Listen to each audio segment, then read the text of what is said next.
Psycho Squad Gaming Club role-playing episode. This features mature adults using mature language. If that bothers you, stop listening now. Enjoy our game and remember, alter reality on a regular basis. Greetings, gamers! This is Psycho Squad Gaming Club coming back to you for another gaming session. It is the day before 4th of July, so hopefully everyone has a good 4th of July.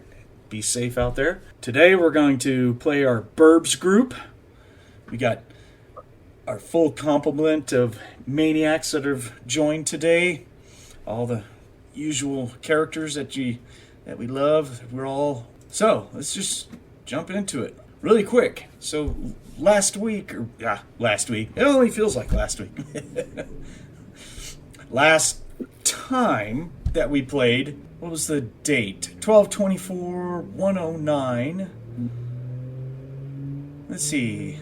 Commander Rodriguez came by in the morning. He got a fill-up of coffee, of course, because, our bus is like the only place that's good enough for CS officers to go get coffee from, is us. Maybe that means we're doing something right with coffee. Hell yeah. It's a Dion special right there. Yeah, it is. So he came by and he asked for a favor. He said that a RIFTS control study group patrol has lost communications. The CS does not have a repair unit available, so Commander Rodriguez asked the group to try and find out what's going on with them, get back to base. He offers to deposit twice as much contract payment for active combat hazard pay. Ratchet decides to take Dion and Jay, because they were the ones who actively showed up in game, while leaving Harley and Lou at the bus. Both of you weren't available for gaming that day, so the decision was made. Lou, you were out doing Vanguard stuff with the CS, probably intelligence gathering and stuff. And Harley, you were staying back at the bus to continue working on the endless supply of magazine recharging. Okay, I guess that's it. We nominated you. Sorry. Yeah. I guess silence means that he's okay with that, so. Yeah, right. Still on mute, Monte, if you were saying stuff. Nope, we're sitting here listening to the recap, and it's like, okay, he made sure he got a couple pots of coffee before we left, just in case something goes wrong. Got to save the best of it. So about 20 minutes later, there was a group of scout rocket cycles and a Black Lightning helicopter that landed, and then we all jumped into it along with a Coalition States field medic. His name was Frank. So we get dropped off at a clearing about 4 miles northeast of us. It is a damaged Mark 9 ECP. We meet Lieutenant Simon. He's in charge of the group. He says that out of a 13-person group, all he has left is 6 active people, which is himself, 2 soldiers, and 3 wounded. Ratchet started to fix the tracks that were ripped in 3 parts. That was going to take like 3 hours. And Jay helps the medic out, and Dion posted to serve as a lookout. And then later on, Dion and Jay view a creature plummet out of the sky and smashes into the ground about 30 feet away from the vehicle. And it turns out it is a full-fledged winged gargoyle who had a really nice demon-infused magic axe, and the fight was on like a Donkey Kong. Big ugly fight. We beat it down, and it finally started to fly away when it gets his right wing and arm blown off by the railgun round that was fired from what we identified as a Sumerian warrior that was near the clearing of the area that we were at. It falls to the ground, and the CS soldiers, they finish it off with mini missiles, which we learned really quick that as Cyber Knights, we don't charge into hand-to-hand with CS guys firing rockets. Yeah. I really want that. Like somebody tried that and found out what area of effect means. Yeah, we're in the middle of combat, and Jay wanted to go rushing after the gargoyle. Actually, she was already engaged with the gargoyle, and they did launch a rocket. They had no care that the Cyber Knight was there. They launched anyways, and thankfully he rolled well enough to Jay got out of the way and then looked behind her like, what the hell? And they're like, reloading. So Luckily, I have like a +11, +14, so. you're like, well, let's not do that again. So it got finished off. Jay, you were the one who walked over to the Shimerian warrior and actually engaged it in limited conversation. You said thank you, and it said, there's other guys around. You folks need to get the hell out of here. That was about it, I think, right? Yep. Yeah. So that's our recap. So starting today, we'll start off with Dion still doing the same thing. He's on top of the vehicle, watching. Ratchet, you are working on the tracks. Yes. Yeah, you still got at least 2.5 hours to go. It's only been like maybe 30 minutes of work that's been done so far. So you're heavily doing that. Jay, what would you want your character do while we're down during this kind of like downtime? Probably try to help Ratchet just so he can get the thing moving quicker. Okay. If it's just moving heavy objects for him. If something has to be picked up that is Yeah. heavy, you're pretty capable. You got a good natural strength. You can at least pick up some good stuff. I got no problem with that. It also helps. I believe you got basic mechanics, so that you can definitely help out. Not a problem. Good enough. So that'll take care of us. The CS guys, the medic is staying inside the vehicle, taking care of the wounded. The officer, he'll come out and. What is his name? Lieutenant Simon. He'll come out and check out what you're doing, Ratchet, see if you need any help. But after he sees the Cyber Knight is right there helping, he's just like, well, he'll keep a watchful eye out and look up at Dion, ask him if everything's okay, and Dion will be like, yep. So, and he's got a thermos, he's drinking his coffee, he's sitting there with his Borg railgun. He's pretty happy. Speaking of which, I used 4 shots. Do I need to reload my railgun? Nope, not yet. Alright, so he's not gonna... Alright, so let's go back to the encampment. Harley, been inside the vehicle for at least half this day, just recharging shit like crazy. People coming over, wanting to speak to Ratchet, want to drop off stuff, things like that. I don't know if you're taking those orders in to drop off to them, or what are you doing when people come up with those requests? She tells him that at the moment, basically, he and a handful of others are out. She's pretty much the only one here. Problem is, she can't write, so she can't write stuff down to tell him what's wrong with it. And it bothers her. She has to remember to learn to write and read, but she keeps that to herself. Oh, okay. So you just kind of turn them away. It's like, tell them she can't, but she's going to say to herself, "Gotta learn that." All right, not a problem. And then Lou, you've been in like these little meetings with certain CS operatives who have been giving off information about what's been going on with the demons and devils and old Chicago, stuff like that, kind of, low intelligence briefings. At this point, no one the word Vanguard has not come up at all. It has come up that you are basically a trusted operative of magic that works alongside the CS. But, of course, I take it you personally have not said that, you work for Vanguard. Is that right? No. Right. That would be completely against their code, but I'm just making sure that you haven't walking around going, guys, I'm like the biggest, baddest Vanguard dude you've ever seen.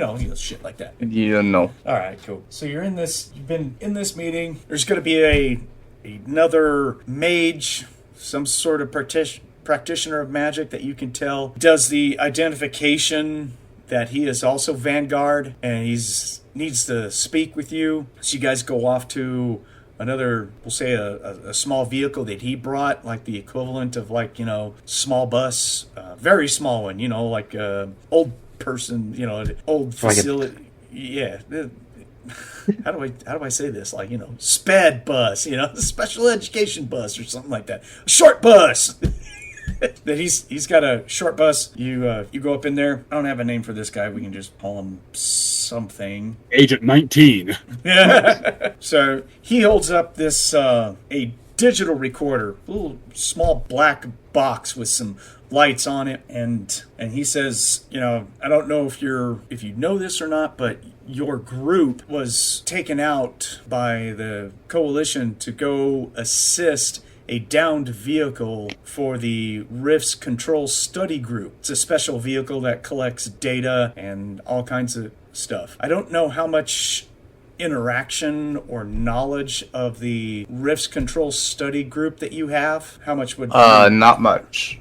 Okay, so Lou has not had much interaction with them then? No. Yeah, because there's a different lore for that. But so he'll tell you the RIFTS control study group has all kinds of specialist equipment to detect and tell energy signatures and everything that has to deal with magic. And it's rumored that some of the higher officers and operatives and scientists are actually sensitive to the energies of ley lines and can sense it. Now, while they don't have the same powers as a ley line walker, but some of the scientists are magic sensitive. They don't cast spells, but they can detect it, okay? So they record all kinds of information. They have sensors that the regular CS just doesn't have access to, and they have tons of information. We know that this group has been out in the field just before the demon invasion started, or what we call the Minion War started. So your group is out assisting them. We know that the CS is putting together a group that is going to go reinforce them because they've ran into issues with gargoyles and other stuff, and it's a hot place. So the CS right now is putting together a small group that's going to go out there, and I know that they're going to be asking the remainder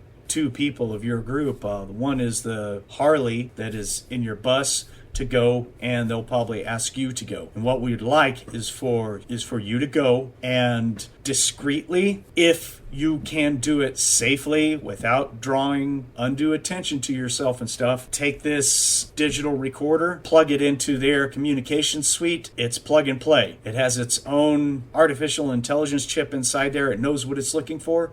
As soon as you plug it into the communications of their vehicle, it's going to copy everything that they've gathered that we need. Our group needs that intelligence. We think we can decode a lot of that information to help out the CS and funnel it through our normal channels to give them more information, just because we're more in tune with magic and stuff. So, but the thing is, this has to be done under the table. Not even the CS officer who's in charge can know about this. So you need to be discreet. And if you can't do it, we'll find another way. This is just a side mission. If you can get this information, it would greatly help out our order in helping out the CS in understanding this threat. Sure, that'll get it done. Okay, so even if you don't have the skills for computer operation or something like that, it's no big deal. Just find their communication suite, look for a little hole where they have their radio at, and plug this into that hole. It will do everything else. All right.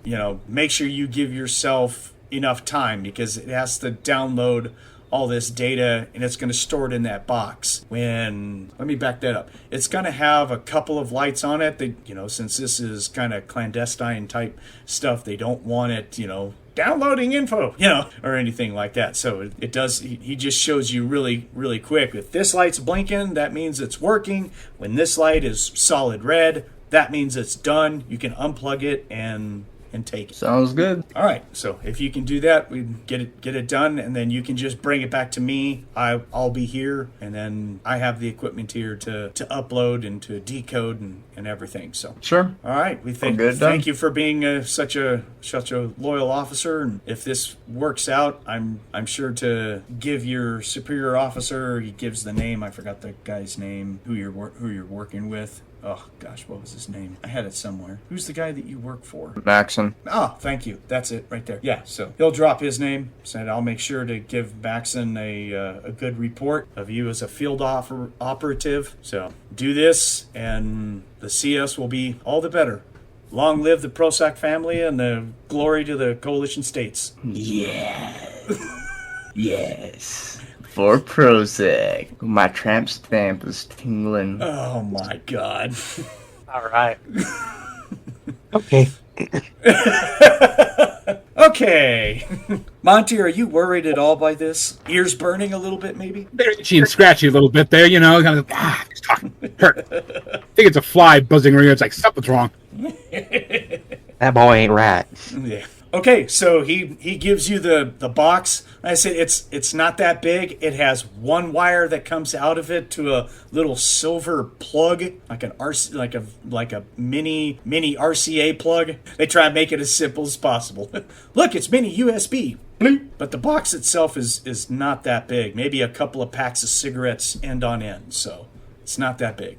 As he says, it's internally powered. There's no switches, no nothing on the outside. And he'll actually tell you that if you do try and open it or tamper with it, it does have fail-safe systems installed to where it will blow up and self-destruct if people try to gain information from it. So Vanguard takes their shit seriously. So All right. there you go. So he says they're going to be putting this group together and letting you guys know here pretty soon. So you just go to your guys' bus and just wait for them to contact you. Sounds good. All right, so you'll go back to the bus. Harley, back to you. There's going to be a male coalition states guy that's going to come by, and he's dressed in kind of different spiky like armor, and you already know that due to his armor and his insignia and everything that he is a commando officer for the coalition states. Miles tries to be polite to him and asks, what can you do for him? He has his helmet off. He's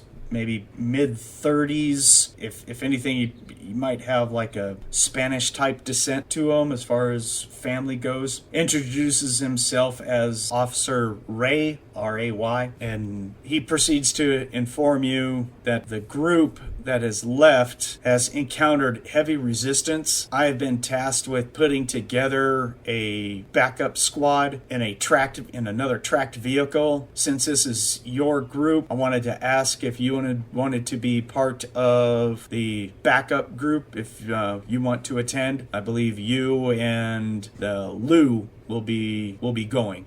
Takes a minute, looks back, checks her weapon supply, and it's like, I have the materials to do so, and the weapons. If you need me, I'm here. They'll have to put a small hold on the energy recharge for a bit, but I've got as much as I can done. But if they need me, I'll go. Well, it's your group. I'm sure they're going to want you to be there. So your vehicle will be taken care of. Make sure that no one gains access to it. It's kind of got a top priority with our police units around here, so it's like the only technical vehicle that we have to fix things. So yeah, it'll be safe. Then I get my gear together and I'm ready to go whenever you want me to. You have 5 minutes. You can meet me out in the clearing in front here. I'm putting my team together now. She turns and heads inside and starts gathering her stuff. Cool.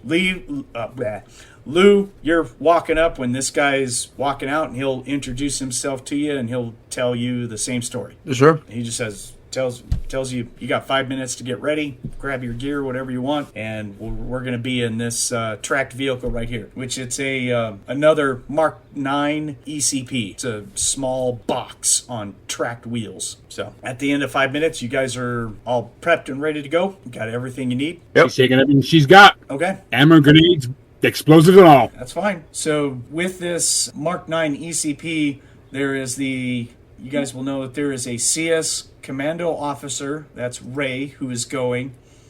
There is a grunt pilot and co-pilot and a gunner, and then there are 6 more soldiers as grunts that are going in this vehicle, and there's just enough room for the 2 of you to go in there. They're taking a full complement of 13 people basically. So there we go. Oh, and outside the vehicle, you will see a CS cyborg strike trooper. It's one of the new cyborgs for the coalition states. He is outside. He's got a couple of really big-ass rifles with him. One of them is an MTT missile rifle, and the other is a railgun. It's actually going to be a C-40R railgun with an ammo drum strapped to his back because he's a Borg and he can handle it. So yeah, he has the same railgun that the Samus carry as his personal weapon.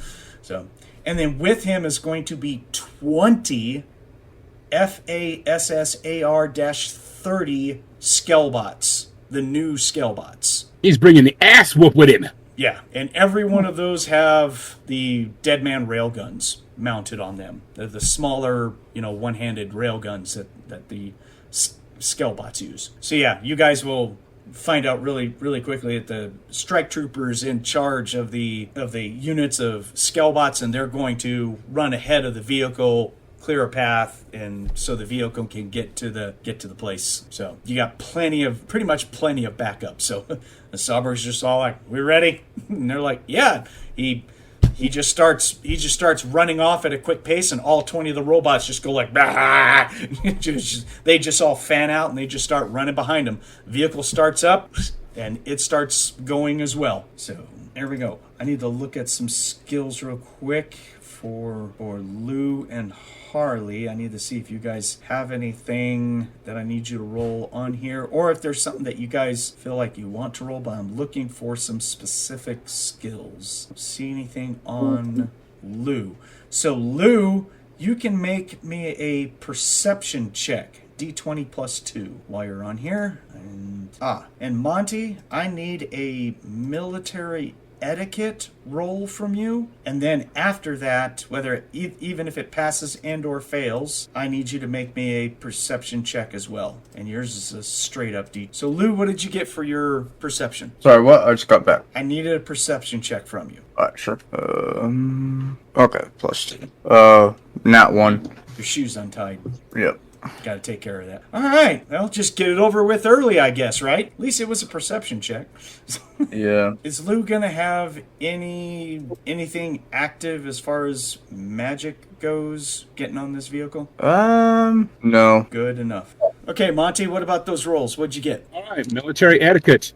She got a whopping, that dice, she got a whopping 42, so I know she's underneath her military etiquette. Mm-hmm. And you said that a natural roll, just a straight D20? Yes. You don't get a bonus to perception, so it's just a D20 for 12. me. Okay. 12 does not. You don't see anything that's out of sorts. Let's put it that way. So with your roll on that military etiquette, it may or may not mean something. It's just something that kind of stood out. You notice it's not unusual for obviously for the commanding officer, who's the commando guy, to talk to anyone, but or anything, but just through your knowledge of military etiquette, how procedures are done, how people react, body language, stuff like that. It seems like when the commando officer talks to the pilot, it seems like he does so in a more respectful tone, and the way the co-pilot talks back and or nods at him is not in a fashion that a grunt would behave. And he has no different markings. He's just wearing grunt new style armor, so you can't even see what he is. He's in full armor. And she hides her suspicions that the individual and the pilot, or the pilot's talking to, may be a little higher rank than we suspect. Okay, she'll keep her eye on him, just for the simple sake that if he is higher rank, he's more valuable, so to say. Well, he doesn't have any markings that you can see that would place him at a higher rank. He's a co-pilot, so. Yeah, that doesn't mean they're not hidden. Well, or he's undercover for some reason. Absolutely, that's but you rolled well enough that it stuck out. You were like, huh. That's odd. So, that kind of thing. All right, so you guys jump in the vehicle. That's what's going on. Lou, there is a couple of the grunts that shuffle around. There's a couple of them that don't mind sitting or standing next to you, but there are obviously some of the grunts that are in this vehicle that are very much wary of your presence in here, so they do what they can to distance themselves in the van against you. You're used to that. Yeah, you're used to that. But no one says anything. But yeah. So back at the clearing with our group, getting some work done. Dion, I'm gonna roll a perception for him. Let's see if he's gonna be perceptive today. Oh, wow, he's actually quite perceptive. I get a total of a 19. Cool. So Dion will yell from the top of the vehicle. He's gonna say, "Hey, Ratchet, over that way." He's kind of pointing north. He's like, "I think something's kind of sneaking around up in the trees." And the trees are like a good 100 feet away to the north. Try and have the vehicle in the middle of a clearing as possible. So roughly you have kind of roughly like 100 foot on all sides, sort of. try and see as much as you can if it decides to land on you or whatnot. Right. So the officer will he'll look up there and he'll pull up a set of binoculars and he'll give a look also. So you're gonna stop working and go look, or you just like, nah, I'm good right here. He let me know I'm happy. No, I think I'm gonna continue fixing. I'm pretty sure if it became a threat, then Dion knows what to do. I'm pretty sure. Yeah, he knows what to do. Whip out ass whooping 101. That's what he does. Rely on my buddy, okay? Someone's ass getting kicked. So Right. This tread needs to be done, so. yeah, and you're making good work. You already made the rolls for that and everything. That's why I'm not asking you to roll again. You already did the rolls the last gaming session for that, so we're good. That's why I gave you the 3-hour time. It was good. That's how long it was going to take. It's been like an hour and a half. Nothing of significance has happened up until now. So the officer, Lieutenant Simon, he looks off over there and he goes, yeah. And he jumps on the open comm channel and he says to everyone who can hear this, we have what looks like ghouls in the tree lines scouting out our position. They're probably looking to see if they can make a run on our dead, or they're trying to look for dead. Generally, they won't attack, but keep your eyes peeled and be ready for evacuation into the vehicle if it needs to happen. I need a missile fire team up on top now. Nuke 'em! Yeah, so 2 of the grunts will get out. One grunt has a box of ammo. Another one gets up on top. He's got a the old style CR1 rocket launcher. His buddies with him, and they're loading. They get up on top of the vehicle and load it up. Dion's just kind of bouncing up and down right next to him, going like, ooh, yeah, light him on fire. One grunt's all like, well, we only have fragmentation and armor piercing, so we're not going to light him on fire. We're just going to blow him up. And he was like, yeah, that too. Even better. Jay, anything from you on this info? What would you do? What would you I like? think I'll probably finish the whatever little task I'm currently helping Ratchet with, and probably have my back against the bus with my big gun ready. Okay, why don't you roll me your sense supernatural beings, the identify. It automatically goes off that there are supernatural beings nearby, but this is to identify. Gotta find the number for it. 64%. Okay. It never goes up, it never goes down. That's just one of those abilities that's locked. Okay. Yeah, the range On the dot, 64. Okay. The range changes for every level that you go up, but the percentage does not. Okay, so you will definitely sense that there are undead ghouls, a number of them, that have entered your range. You're level 3, so you can sense them at 300 feet. You felt it as they were running in. They've slowed down to around 120 feet away. You can identify that there is many, maybe above 10 if you were to guess. No joy. And there is also, with that roll, I'll also throw in there that you also pick up the identification of another one of those, you love them, you know them, and Alu Demon Hound is also out there. Joy. I'll relay that information. It's not just ghouls. Okay, and also Jay, you already know about the Alus there, but he's got magic on him. You feel it. He's using magical stuff. You can sense magic energy coming from him. It's not spells. It's actual, like item radiant magic. Does that make sense? Yeah, she will relay all of that. Okay, so Lieutenant Simon, he's like, that means they have a commander. We have an impeding attack coming in, folks. Gunner, he's like, shakes his head, and he's just all like, Gunner, barks out orders. The other lone survivor, he tells him to get a railgun and get to the forward ports, since none of the weapons on the vehicle work. He can have him fire from gun ports, so he's telling him to get ready. He's going to go inside the vehicle himself. He'll be doing the same thing. He tells Ratchet, he's like, "You're too important to stay out here. Come on, soldier." Or he stops himself when he says soldier. He's like, "Come on, come on, boy, get in. I can't lose you. You gotta get in. Let's clear this out." All right, I'm on my way. Grab my tools. Okay, so you go inside the tracked vehicle. Yes. And you're all like, "Ah, damn it, these guys had best not do more damage." Oh, right. Yeah, Right. they're not looking for dead. They're looking to make dead. Yeah, pretty much. Jay, you gonna stay on the outside? Yeah, I'll kind of be like standing at the door to the transport vehicle, so I can be like the last line of defense right there. Cool. If you're on the other side of the door, you'll actually have cover getting there. Dion doesn't have any cover. He's on top of it with his railgun, just going like, "Yeah, poke your ads out, you sons of bitches." So, and the fire team, obviously, they're up there as well. At this time, let's roll initiative. I already have initiative for my bad guys and everything. I actually did prep before we started the game today. I know.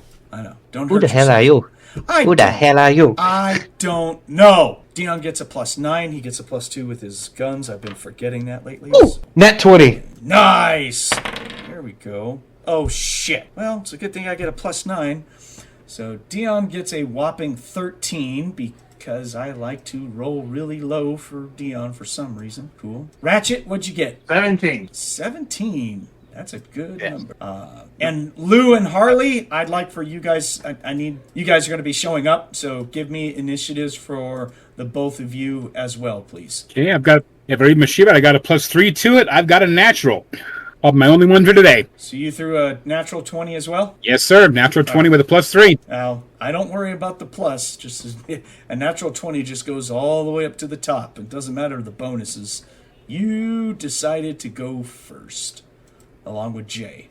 Both of you guys are like, haha. Lou, what'd you get? 12. Right on. Excellent. So, Jay, you are up, and you just... You can call it whatever you feel like, but you just sense it. And here they come. So the front part of the area around those trees, there's like easily a dozen ghouls that are flat out hauling ass, running as fast as they can, and yes, they are running straight for the vehicle. You see them. It's actually a mixture of ghouls and Nasu, which is female ghouls. For some reason, Palladium likes to give female ghouls a different name. But they're all ghouls. So, here they come. Just a bunch of them. Just... Okay. She ugly bitch. Shoot her on that fact. Yeah. All right. If you have demon and monster lore, you can roll it to see how much you know about ghouls. I know I have that. Let's see. What's my percentage? I thought I did. The hell? No, Lord Demon. Okay. That is a 60 to do. Cool. Roll it. 30. Okay, so you know that ghouls are, basically the same thing as ghouls in any other game like D&D or anything that uses ghouls. They are Karen feeders of the demonic realm. These guys are like, lowest of the low, but they could be very, very annoying because they are natural MDC. They're not super tough, but they do have supernatural strength, and they love to pin people with their supernatural strength and tear armor bits off to get to the fleshy stuff inside. But they're only... The gooey center. Yeah, they range somewhere like 4 to 6 feet, maybe 100 pounds, if that. They don't have tons of MDC, but it's a good number. So... you know that they can see the invisible. They take half damage versus fire and cold, so lasers and plasmas and stuff like that. They only take half damage against it. It's still effective, but, again, whatever damage you roll is half. They can dimensional teleport, but they typically don't, and they can bioregenerate. That they magically know all languages, so you rolled pretty good. So okay. They have ability to smell death.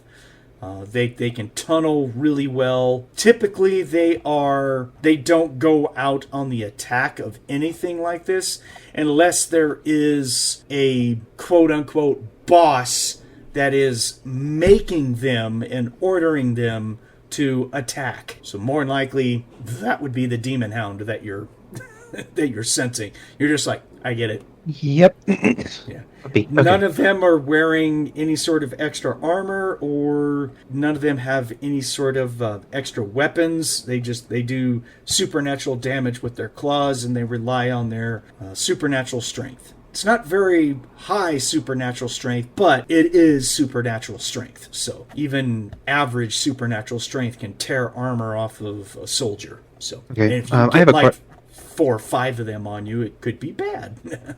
Go ahead. Yeah, I have a question for damage types. Uh-huh. So you said plasma is like half damage. What about ion? Ion is not, it's, consider it like electrical base. Okay. So, yeah, it's not cold or fire resistant or anything. So they would take full damage from ion. All right. Well, I'll yell out that they are resistant to fire and plasma. Use ion or explosives if you have them. Okay. Well, they got rail guns and, yeah, they were all set up for it. So, cool.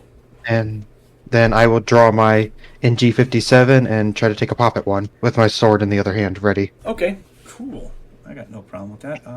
The range on your NG57 is, 500 feet. So they're well within range of your normal shot. So if you're taking a single shot, you're +3 to hit. Well, you have no choice. Your gun is set up for nothing but single shot. Yep. Okay. Are you 30-20. Are you going to put it on tickle mode, or are you going for full damage of 3d6? It's got 2 settings. Probably full damage. Yeah, I don't know what it does differently for ammo. It doesn't. It is. A lot of people who play Rifts go like, "You mean there's another setting for that gun? That's weird." You know. Imagine if you're trying not to kill something, but yeah. NG57's a good gun. Monte and I are very fond of those guns from way back in the day when Rifts first came out. We started playing. That was like one of our favorite pistols to use. It came in handy as all heck. But we always wondered, why the lesser damage? That's whatever. All right. I could see the use if you're trying to take somebody alive, but it's still mega damage. So it's just like, ow. So go ahead and roll the 3d6 and pick a ghoul 1 through 12. Your choice. If number 1's the one that's closest to the bus, I'm popping him. It doesn't matter. 12. They're all good. They move pretty fast, so 12 damage. Okay. You center mass punch one, and the beam hits him, and it does not go down, but it's still coming. Yep. Actually, they're Okay. not that fast. Wow, their speed is actually pretty. They're actually pretty slow. I need to look that speed up. Give me a second, guys. Sorry. I know I'm away from my microphone. Sorry. Sounds like I'm in a tunnel now, I'm sure. I need my move chart for their speed. So their move is a 150, and I need their move per attack. How many attacks do they have? So, okay. So they don't move that fast. They cover around 35 feet in this first attack. So they're all at roughly about 65 feet away from the vehicle as they start to run in, and you take a shot. You're just like, Zot! That looks good.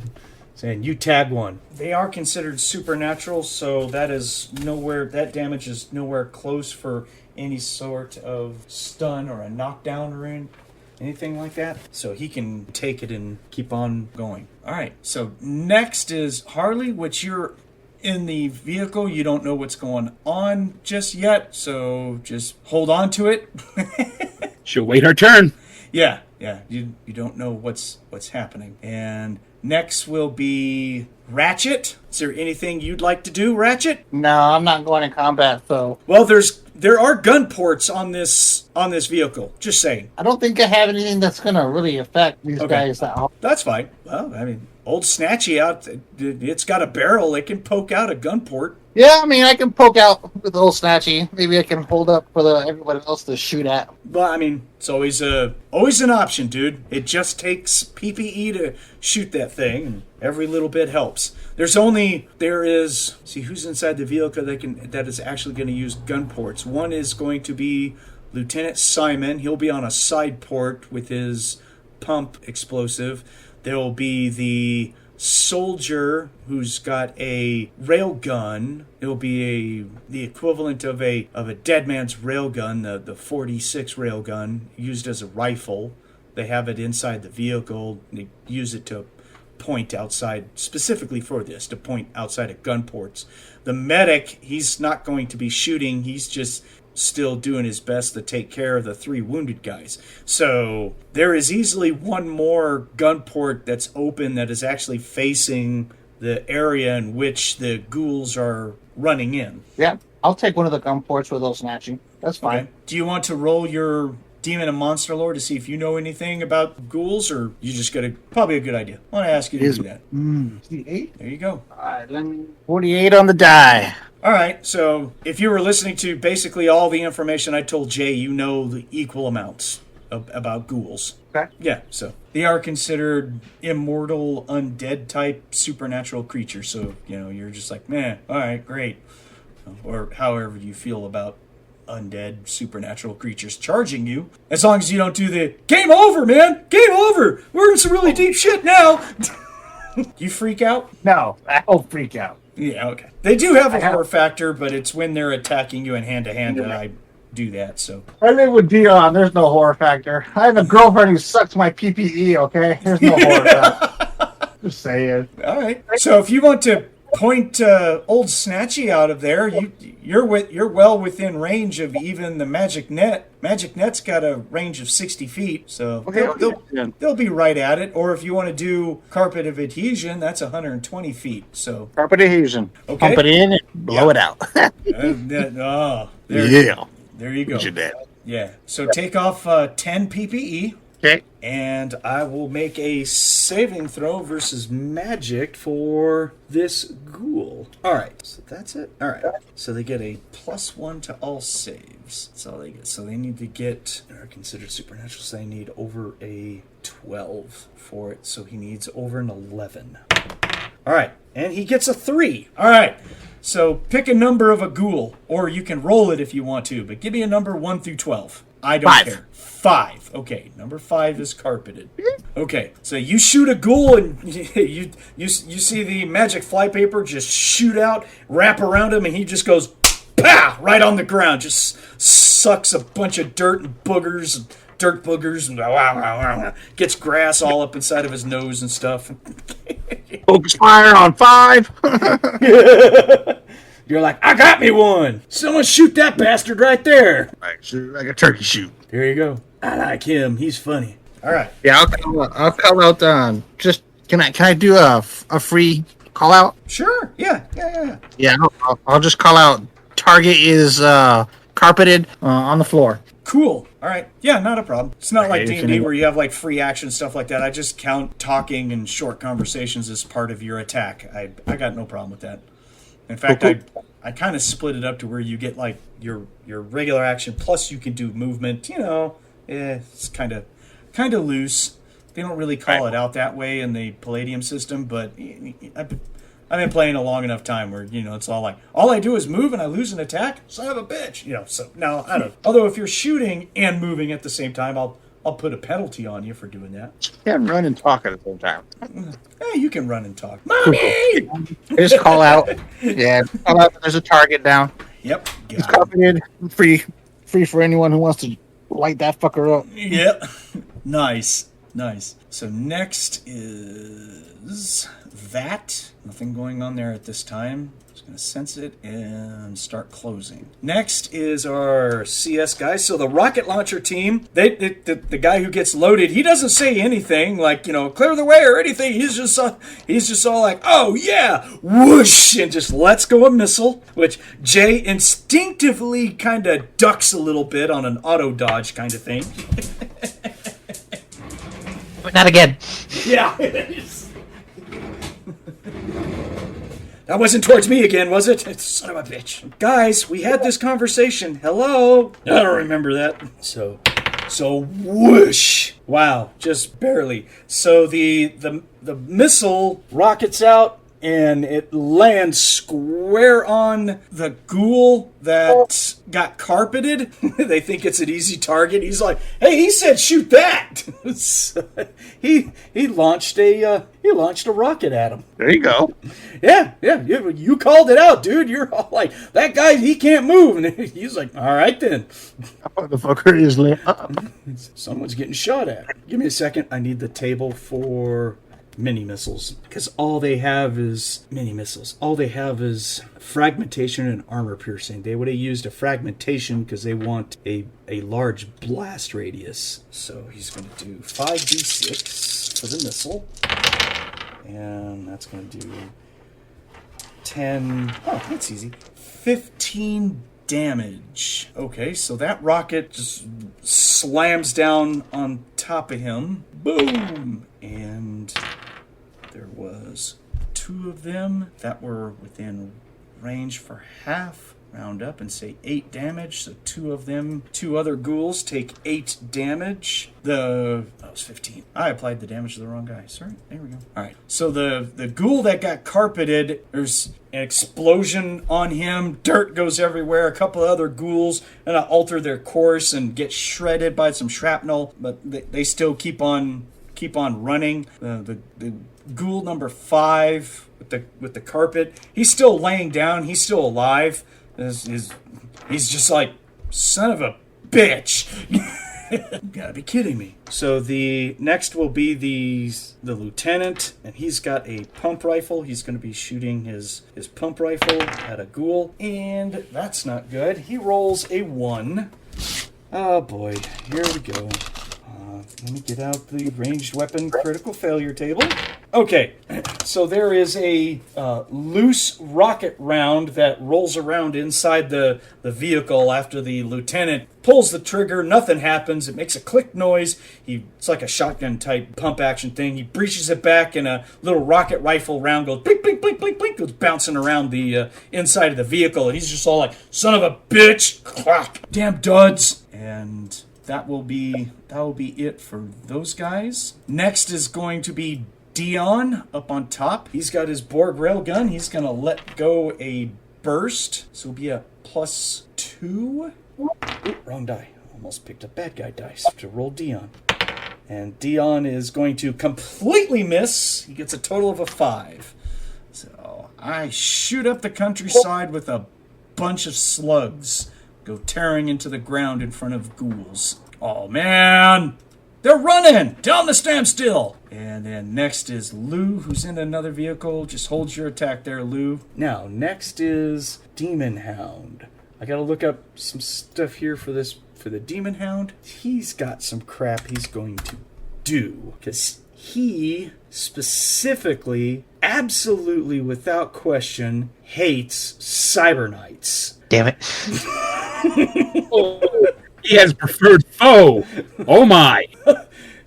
It says it in Rivals and Enemies, dude. Sorry. He saw you shot one of his ghouls and he went, is that what I think? Yep, it is. Bitch dies. Not Chutai. Now in crosshairs. Yeah, quite literally. He's going to stay behind his ghouls. He is not running very fast. But, Jay, you do know he's there just because of your senses and stuff. So when you shoot, you can see him standing up, and he's not running. He's just kind of like trotting behind his guys. You see him. He's got like this large rifle with him, and he shoots a huge plasma ball at you. Oh boy. Yeah. Cool. Cool. And holy shit, it's coming straight for your face. So I take it I have a +14 to dodge because it's coming at me? This is true, and well, your initiative can't go up any higher, but Somehow my initiative is a 34. Cool. Anyways. I'd recommend not being there. I'm gonna do a dodge. Let's see, it's a +14 to do so. Yes, it is. +14. It is greater than 50 feet, so there is no penalty to it. And you saw this person shooting at you, so there is no penalties. 27. 27 will beat his 12. You happen to get out of the way of the plasma blast. It was a good sized plasma blast. It's not a rifle that he's carrying, it's actually a cannon. So And Doom Orb just showed up. It's like, holy hell! Yeah. Real quick, why don't you just roll me that recognized weapon quality that you have? Yeah. What is my the 40? Let's see what I get. Get something delivered, Thomas. Hold on, dude. 42. Damn it! 42? I just missed it. Yeah. It's someone's big plasma cannon. That's someone being CS or whatever manufacturer. But you're just all like, that's a plasma cannon. That's serious. They're not playing nice. Yeah, no, they're not playing nice. Oh, thank you, son. Appreciate that, man. Right on, dude. Sorry, guys. Thomas just had sandwiches delivered. He just gave me a sandwich. Somebody's looking for Rift's bride point. Hey. No. Yeah, just kidding. That's in a long time. I remember the days when I worked at Arby's and had fun with that. Yes, you did. It's been a while since we've done that kind of shit. We used to do that when we were all playing live in person, but now because of COVID, we can never play live in person anymore. Everything's through Discord. One of these days, guys, I'll host something at my house, and we can play at my house sometimes. I mean, no, I'll take a trip. Will you make the drive? Yeah. Well, I'll make a trip. You'd make the drive? Yeah, sure. Maybe we should see about doing that, going old school. I don't know how I would record it, but, what the hell? Who gives a shit? I got a good microphone. I'll just put it in the middle of the table and... remember, Nick, back in the days when we had our gaming group on Friday nights, we'd game till like 2 or 3 o'clock in the morning, and then we played Magic until the sun came up. You remember Brit from Subway bringing over those 4-foot-long subs for the entire group, and then, what was it, like 4 hours later, nothing left but chewed paper. Oh, yeah. Well, that's hungry gamers for you right there, man. Back in the day, guys. Back in the day. Yeah. All right. LNG and all his desserts. Monte and his 5-gallon Tupperware bowl of chili and cheese. Yeah.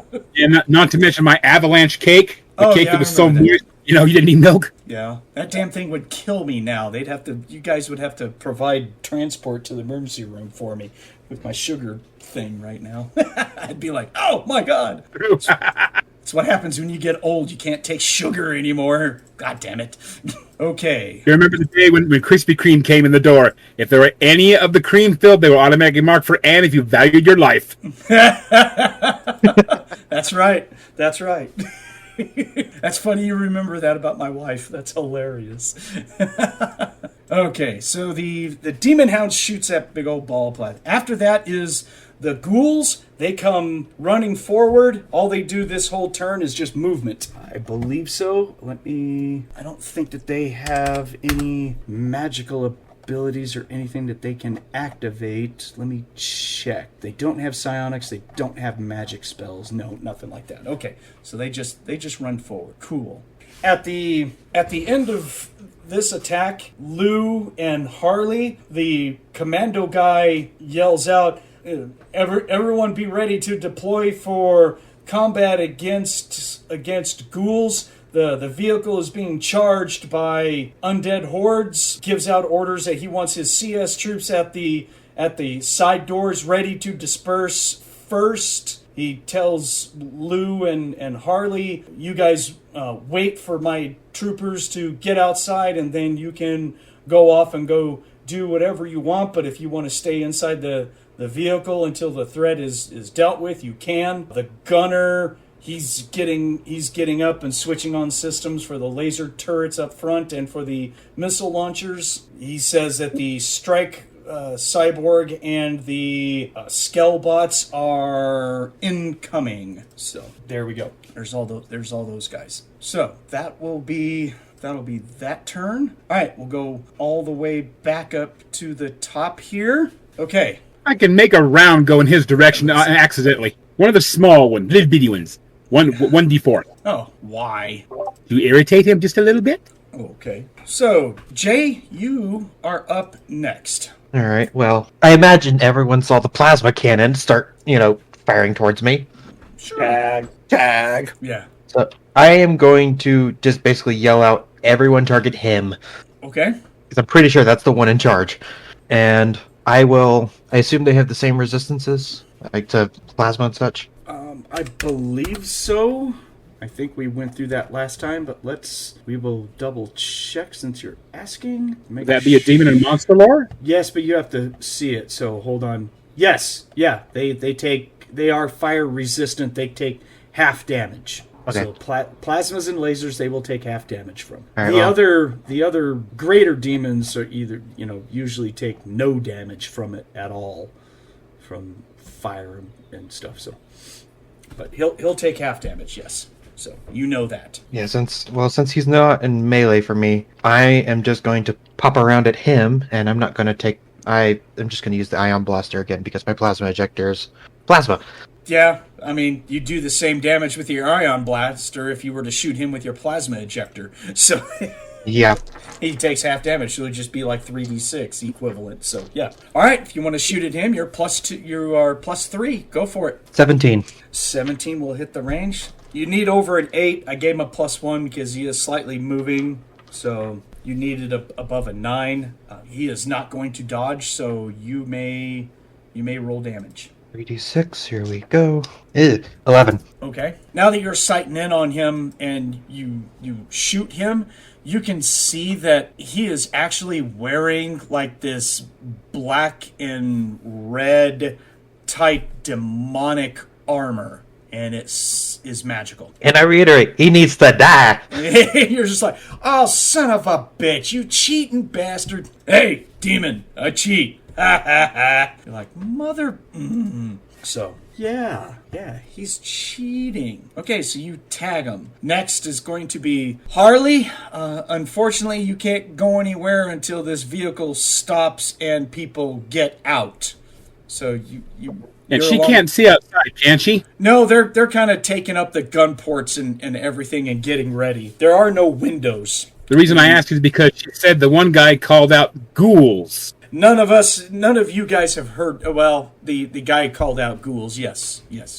The commando called out. There's ghouls out there. So you can roll your demon and monster lore if you'd like to see if you know anything about the ghouls.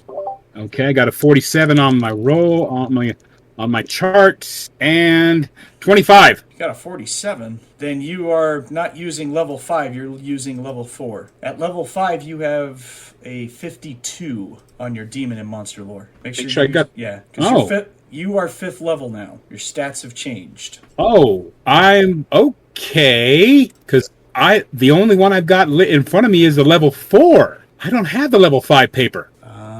I think I sent it to you when you went up a level, but or did I not? Or I might have emailed it to you. Do you have it as personal? Huh? Can I send it to you in Discord? Will that be fine? Because I have it. Please, by all means. Let me make sure that level 5 is on here. Yep, level 5 is on there. Yep. All right. Let me bring up Discord on my laptop, and I will send it to you promptly. But regardless, while I'm doing that, what was your roll? I missed it. 25. Yeah, you know everything that I explained about ghouls. So all that stuff. Then, for her action, once she realizes that, she'll tell all the troopers what she knows as fast as she can. Let them know what they're vulnerable to, or take half damage from, and so forth. Okay. Yeah, you start talking, and they all nod. They're all nodding their heads, and the CS commando will say, "Yeah, they've been trained. They know." We appreciate Love a good soldier. There you go, Monte. I sent it to you in your Discord. Make sure you use the tab that's marked 5. Okay? Got it. All right, cool. All right, and then Ratchet, you will be up next, sir. Blam! Blam! Who's getting what there? Is number 5 still adhered? Yeah, he's carpeted. He will be carpeted for a while, so if you want to shoot a different one, you certainly can with carpet. I will do a 7. Done. All right, spend 10 PPE, and I'll make a save for, you said number 7? Yes. All right, number 7 gets carpet. He's going to roll, and he will... Oh, wow, he gets a 17, so he actually saves, but... Just because he saved doesn't mean nothing happens. It actually is just a save that he could break free. If you fail the saving throw, you're just stuck for 2d6 melee rounds. or no, you're stuck for the whole thing and you can't do shit. If you make a saving throw, you roll 2d6, and that is how many melee attacks it will take for him to pull 3 free. Bleh.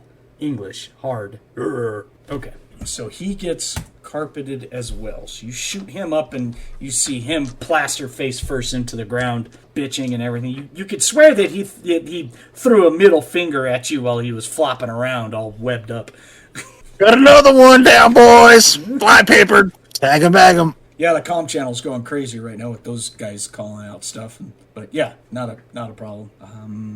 Yep, nothing there. Next is going to be, all right, the CS guys.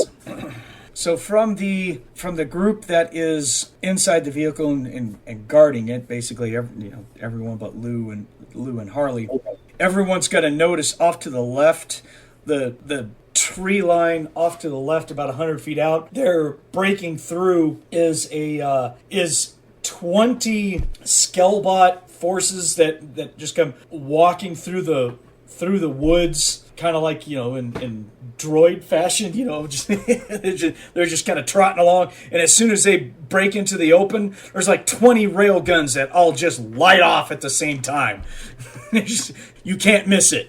It's just boom. And then there's missiles that goes off from a cyborg that's behind them, a CS strike cyborg that's behind them. He's got a big old multi-missile tube rifle, and he lets go, I think you could shoot 4 or so missiles out of that thing at a time. He just starts letting go missiles like crazy, like they're free. Well, for him, they are kind of free.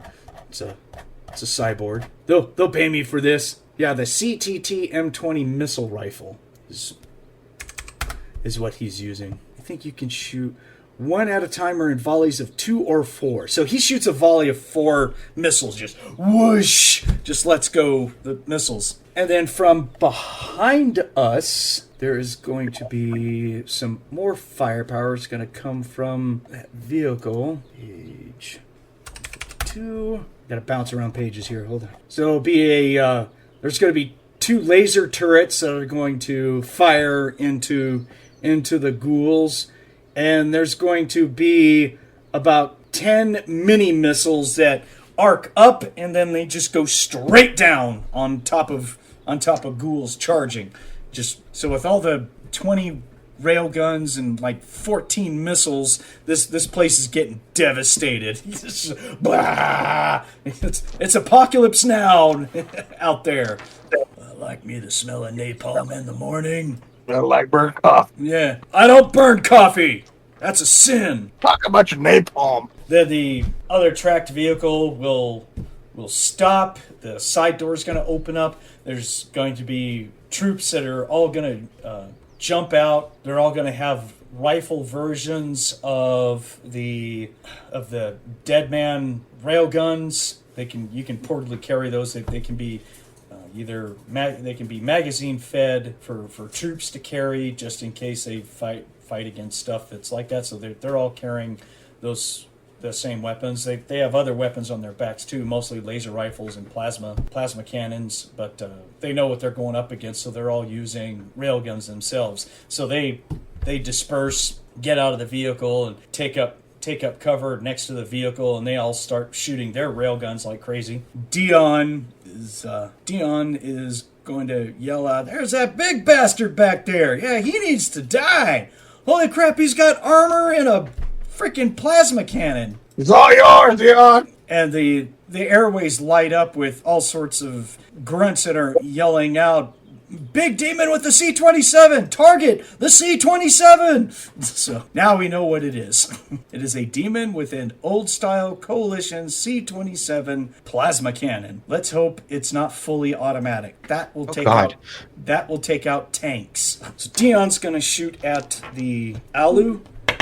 He gets a 17. He's going to hit. Awesome. My gun hits something again. Take off a burst. And then I need to go over to damage from my railgun, which is 66. He's a big bastard, Mr. Grinch. He really needs to die. So he does 23 damage, and all I do is chew up armor. He takes it and he just stands there and just kind of grunts. He's like, rah! Holy shit, he's wearing armor also. Right on. I like this guy. I don't know why he said that. No one really does, I'm sure. Like, what the hell? Dion, what is wrong with you? Everything. He's a crazy. What do you expect?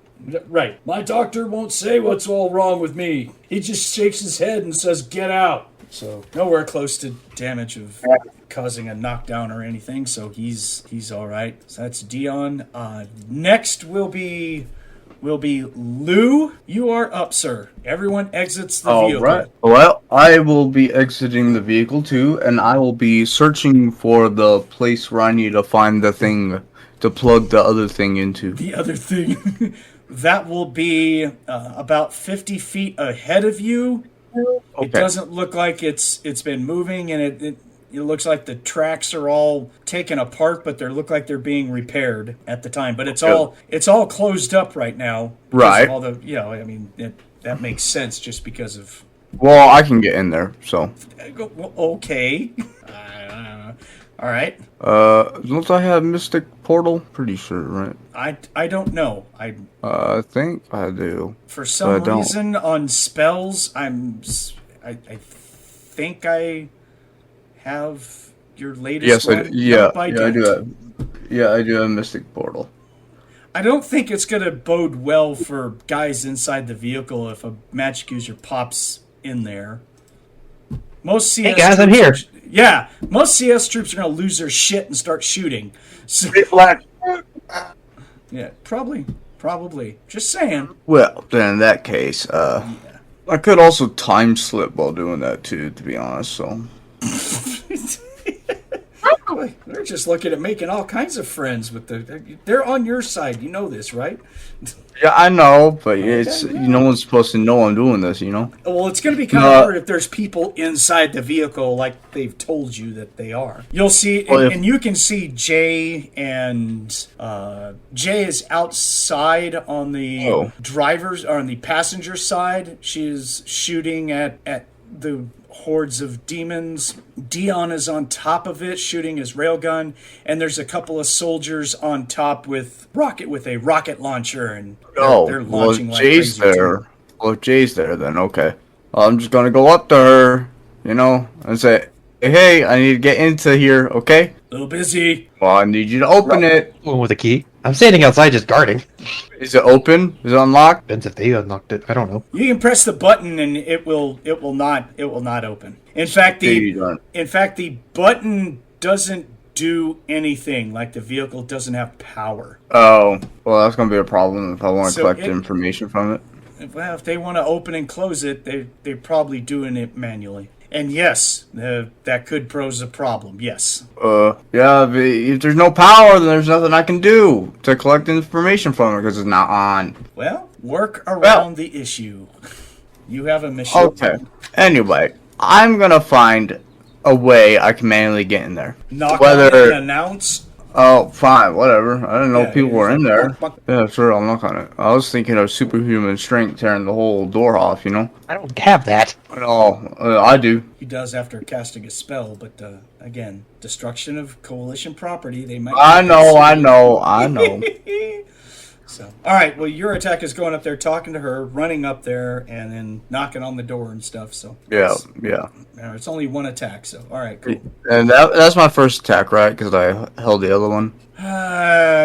Or should we just even it out and do the same as everyone else? I would really prefer if you guys just even it out. So you guys have. This is the second attack. Okay, cool. All right. Sounds good. Not that it's going to go past probably this Oh, yeah, shoot. I also want to put up Armor of Ithan. If you want to do that while you're running in, I have no problem. You can do that. Yeah, I'm going to do that. So. See, your Armor of Ithan is actually pretty strong now. That's a 40-point field. Yep. That's getting pretty good. So, all right. The Demon Hound, he stops. He's watching his front lines get all wasted. He's just all like shaking his head.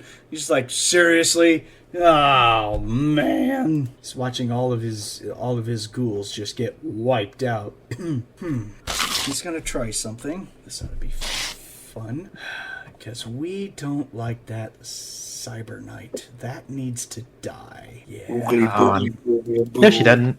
She doesn't need to die. According to him, she needs to die. I can tell that he had something to do with killing my third 15th removed cousin the other day when I felt him die. I know she had something to do with it. You didn't like that cousin anyways. Well, he owed me money, but still, he's got to go off to the whole... Oh, no, it didn't work.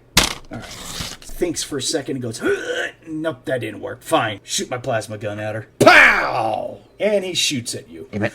You do have a greater AR because I'm giving you cover for being at the side of the vehicle. You didn't run out or anything, at least not what I heard. You're still hugging the vehicle for cover, right? Yeah. Okay. All right. So instead of him needing over an 8, he's going to need over a 14 now. So you're almost taller in the damn vehicle, I think. But still, you can crouch down a little bit. You mean to tell me a coalition military transport vehicle is shorter than 7 foot? Oh, I thought you were taller than that. I must be thinking of a different character. I'm like 7'3". Oh, okay. I thought you were pretty tall, so never mind. No, it's probably not quite that. It's probably... Actually, here it is. 10 feet 7 What do you inches. mean? What do you mean she's not that tall? She's 2 feet taller than me. I think everyone's Probably 2 feet weighs taller. 3 to 4 times more. 7.5 tons fully loaded. It's pretty heavy. Wow. Okay. All right. So you have cover, but unfortunately, Oh no. the shot was right on point. Do you want to roll a dodge? Yeah! To roll a dodge. Sorry, I rolled pretty good. He went above your cover, so he actually is threatening to tag you. Alright, let's see. Plus 14. Let's see what I get. Let's see what I get. And you are spending an attack for this. Keep track of your attacks, please. I am. 25. Shit! I mean, yeah, that's a good roll, dude. It beats his 19. Son of a bitch. Thought maybe I was gonna... That plus 14 is saving my ass. Yeah, it is. Alright, so, yeah, you just instinctively duck, and that plasma blast just goes... It feels like it went around the vehicle and into the distant open area behind you. You're just all like wide-eyed and going, really? Dead shot the Alu Demon Hound back there. Oh, hey! Like you. That dog. And next is the ghouls who are going to... there's not as many as there were. There's about 7 of them. 5 of them I took off of the amount of firepower that just got rained upon them by everyone else. It's just like, wow. They're still running towards the vehicle. They'll cover about 35 more feet, so they've got about 1 more attack of movement before they'll be on top of and on the vehicle. Because that sounds like... Alright, that's it for that attack. We're now on to top of attack 3 for round 1. And Jay, you are first. Alright, well, since Bastard is so keen on me... Let me I interrupt am something real. Could you roll that sense, psychic, and magic energy, please? Yeah. 1 moment. This is actual roll. Yeah, I'm just trying to figure out what my... Okay, 45... The percentage never changes. Range does. 19. Something is actively using psionics behind you. Huh? Yes. Is it like super close, or is it on the other side of the bus? Well, in use it would have been, yeah. It feels like it's coming from the vehicle, the other vehicle that is pulling up behind you guys. It has just come to a stop. It is 30 feet behind you. You see coalition troops are pouring out the sides, and I guess that's where Lou came up, and you see Harley is out there, but something has got psychic abilities up and active. If you want to roll that recognize psychic scent, you can, because it's within your range. Okay. Although it's like stupid low, but Yeah, I'm looking like 14%. under... Yeah. Yeah, under 14. That's okay. Yep. Nope, 90. Okay. Yeah. So you're just all like, okay. Something's there. Right. Oh, yes. If you were to guess, maybe from past experiences, maybe there's a CS Psy Stalker that could be in in that vehicle? Yeah, and I have no way to tell. Right. You just blew that roll. Okay. All right. Yep. So, all right. So your action now. I am going to put the gun away because I need to be more physically capable because things are getting close. So I'll have rapier in one hand, side sword in the other, and I am just holding.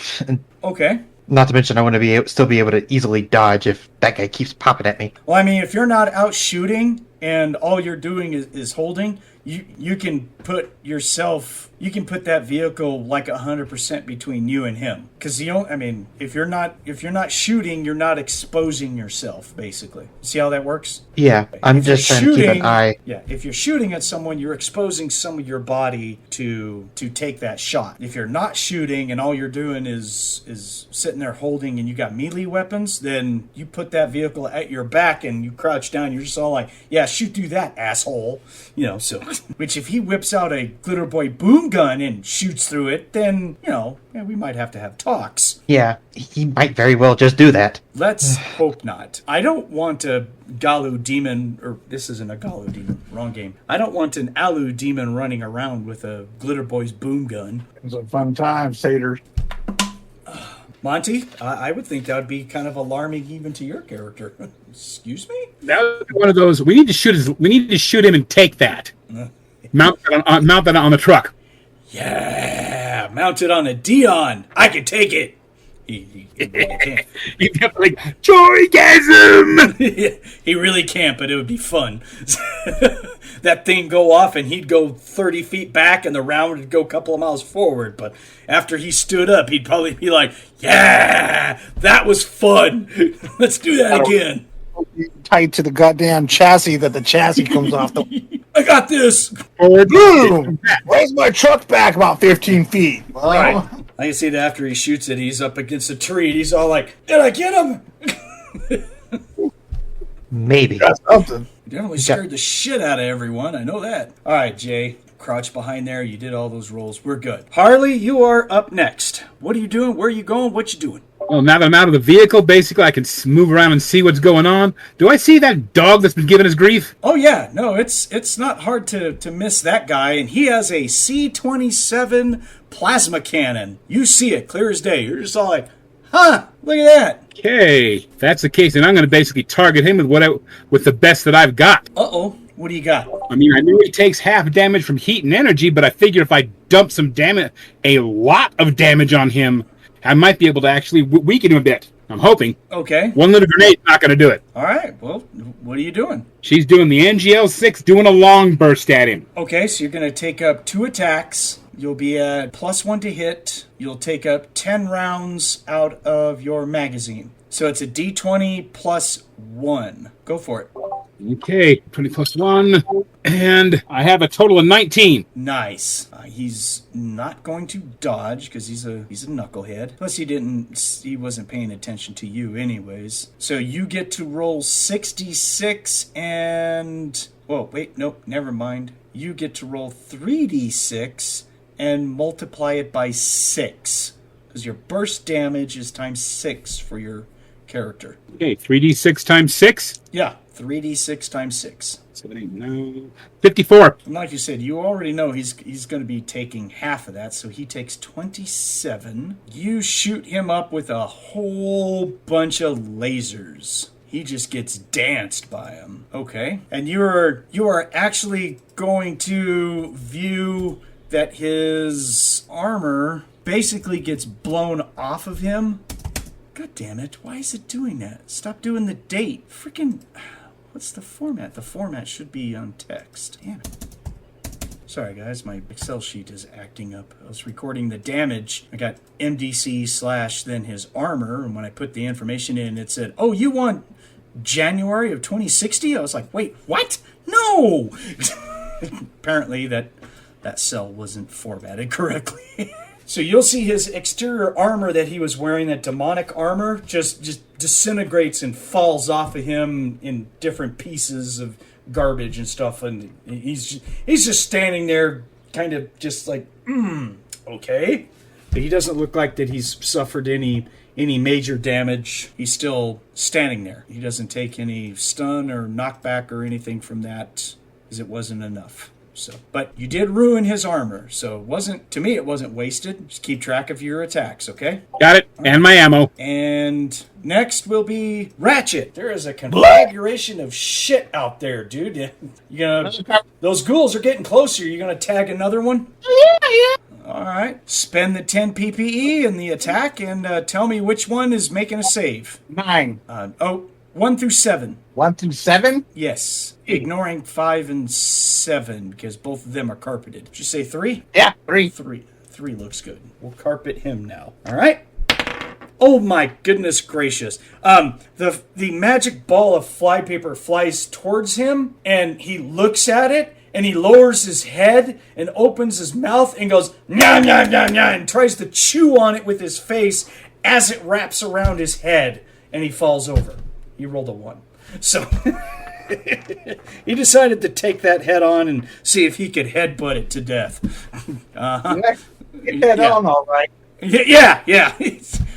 He's actually stuck to the ground, and his body is sticking straight up. You can see his legs all kicking in the air and everything. So he looks like a dum-dum popsicle stick sticking straight up. That was awesome. For some reason, that cotton candy is very chewy. Nom nom nom nom nom nom nom nom nom nom. No one finished it. Nobody. All right. Thought there would be someone. Juju. That's what I was looking for. Whatever. Okay, so the CS guys goes next, and there's not going to be a ghoul remaining alive after 20 some odd missiles from the back vehicle that just showed up, laser blast from it, 20 rail guns going off, more missiles from the cyborg, another missile from the rocket team on top, 6 more rail guns going off from CS troops, which all 6 of those guys all run up to the side of the track vehicle that is not moving. So Jay, you have a whole lot of company. There's 6 soldiers that just come walking up, and they're just all like, "Stay down!" And all of them just start shooting rail guns like crazy. You know, just like cowboys. They're just like, "Woohoo!" You can hear them on open speakers. They're just all yelling out, "Get some! Get the demons! Get them! Yeah!"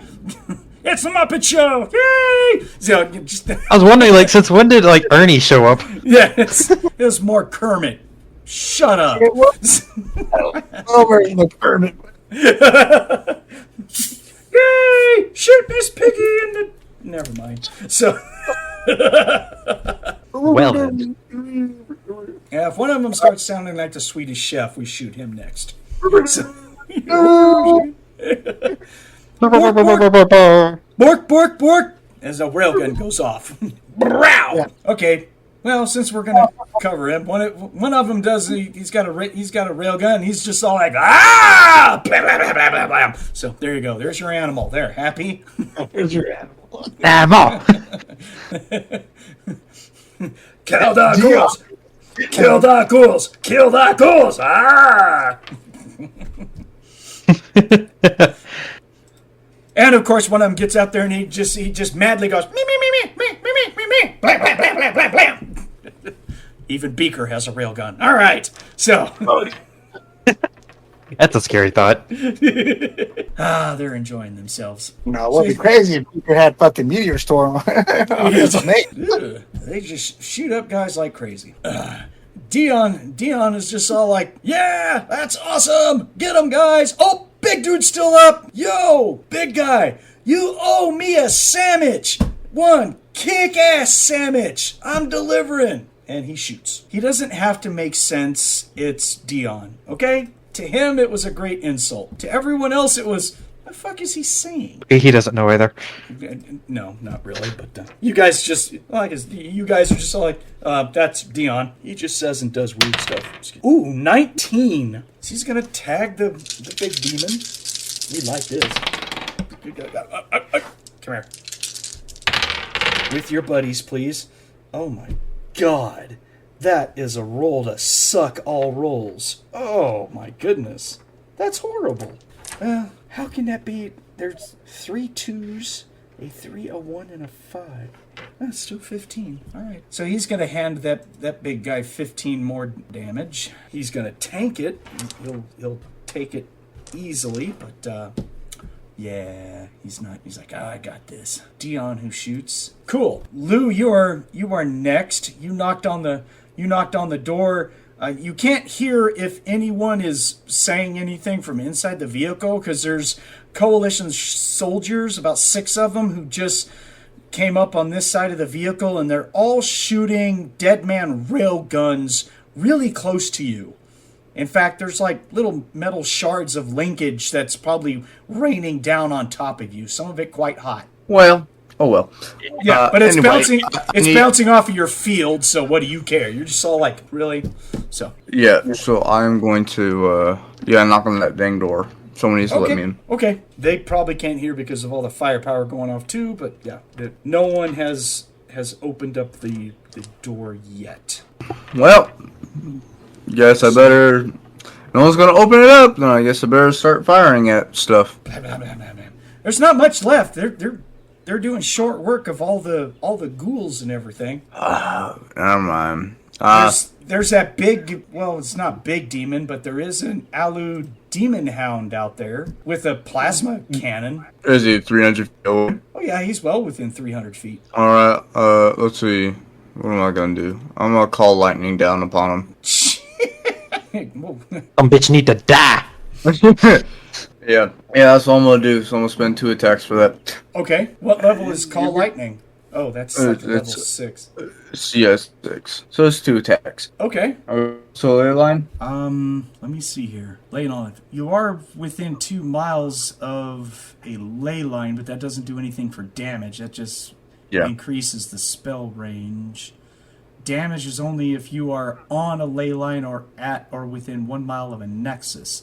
And you do not meet in either of those qualities right now. That's good. You're not within 200 feet of a nexus to where you triple everything. Yeah, so there you go. Alright, cool. Well, here I go. Oh, I forgot to ask that before you left, did you draw PPE to make yourself a huge PPE glowing battery, or did you not see a reason to do that? I was just wondering. Well, yeah, I always draw PPE if I'm near a ley line. Never know if I need to go teleport somewhere or shut down a ley line. So yes, Okay. I have like 600 in me right now. Yeah, it's 3 times your normal PPE, and you can hold it for 1 hour per your physical endurance. So, but you can't use any spell or ability to mask stored PPE. I mean, you show up like a beacon when you have all that stored energy. Just saying. Oh god, the lighthouse is here. Ah. Right. None of the CS guys really care. Jay Jay's, when you tapped on Jay, she's like, I know you're there. I smelled you like 2 miles away. So I knew you were there before you even thought about showing up. Yeah. Well, everyone's about to know I'm definitely there because I'm about to call lightning down. So, all right. So normal damage onto the big demon. Yeah. Let's see. That'll be 16 damage. Off of 3d6. Wow. 46. Oh, is it 46? Oh, yeah. I thought it was 3d6. My bad. Nope. I was gonna say, damn, dude, that's some good rolling. Okay. This huge arc of lightning just streaks down from the heavens and just smacks this guy. There's some cries, there's CS guys are yelling out, magic user, stuff like that. But there's also some other guys that are like, it's okay, he's on our side, he's cool, he's on our side. There's going to be all this chatter. Don't shoot the me. Yeah. What the hell? So actually, Ratchet, the Lieutenant Simon inside the vehicle, he's gonna turn towards you, and he's gonna say, I really hope that was your guy who just did that. I don't know. I haven't heard anything on the chatter. Sounds like that's his signature move. So yeah, you're all like, huh? Yeah, that looks like Lou. that's a Lou thing to do. lightning bolts all over the fucking place. Yeah. Yeah. Oh god, here we go again. Lou throwing his lightning bolts everywhere. Bam. So next is the demon hound. he's got a problem. He doesn't have any troops with him anymore. He's like, what the motherfucker? Where'd all these assholes come from? And about to be the center of attention. Yeah, that's the problem. He's just like, oh crap.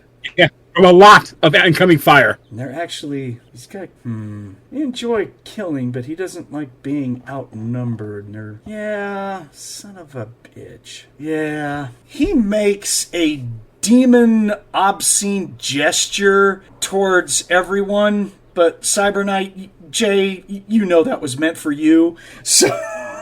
Of course.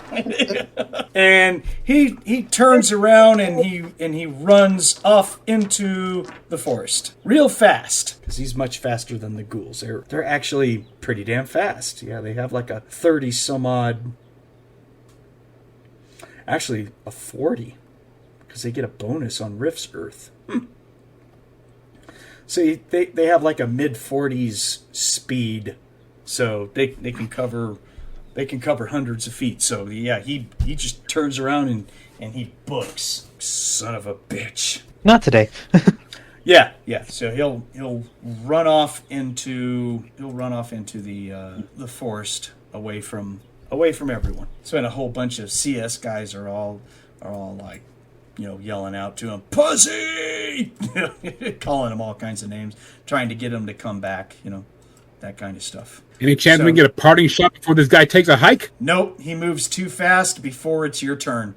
Damn. Yeah, he's good. I mean, their speed is actually really good, dude. In an attack, he can cover roughly about 120 feet in an attack. They're fast. Demon hounds are fast. That's just the way they are. It's it's the wolf-like canine type creature, and they're made for running. So now he's going to get into cover, and he's going to be long gone.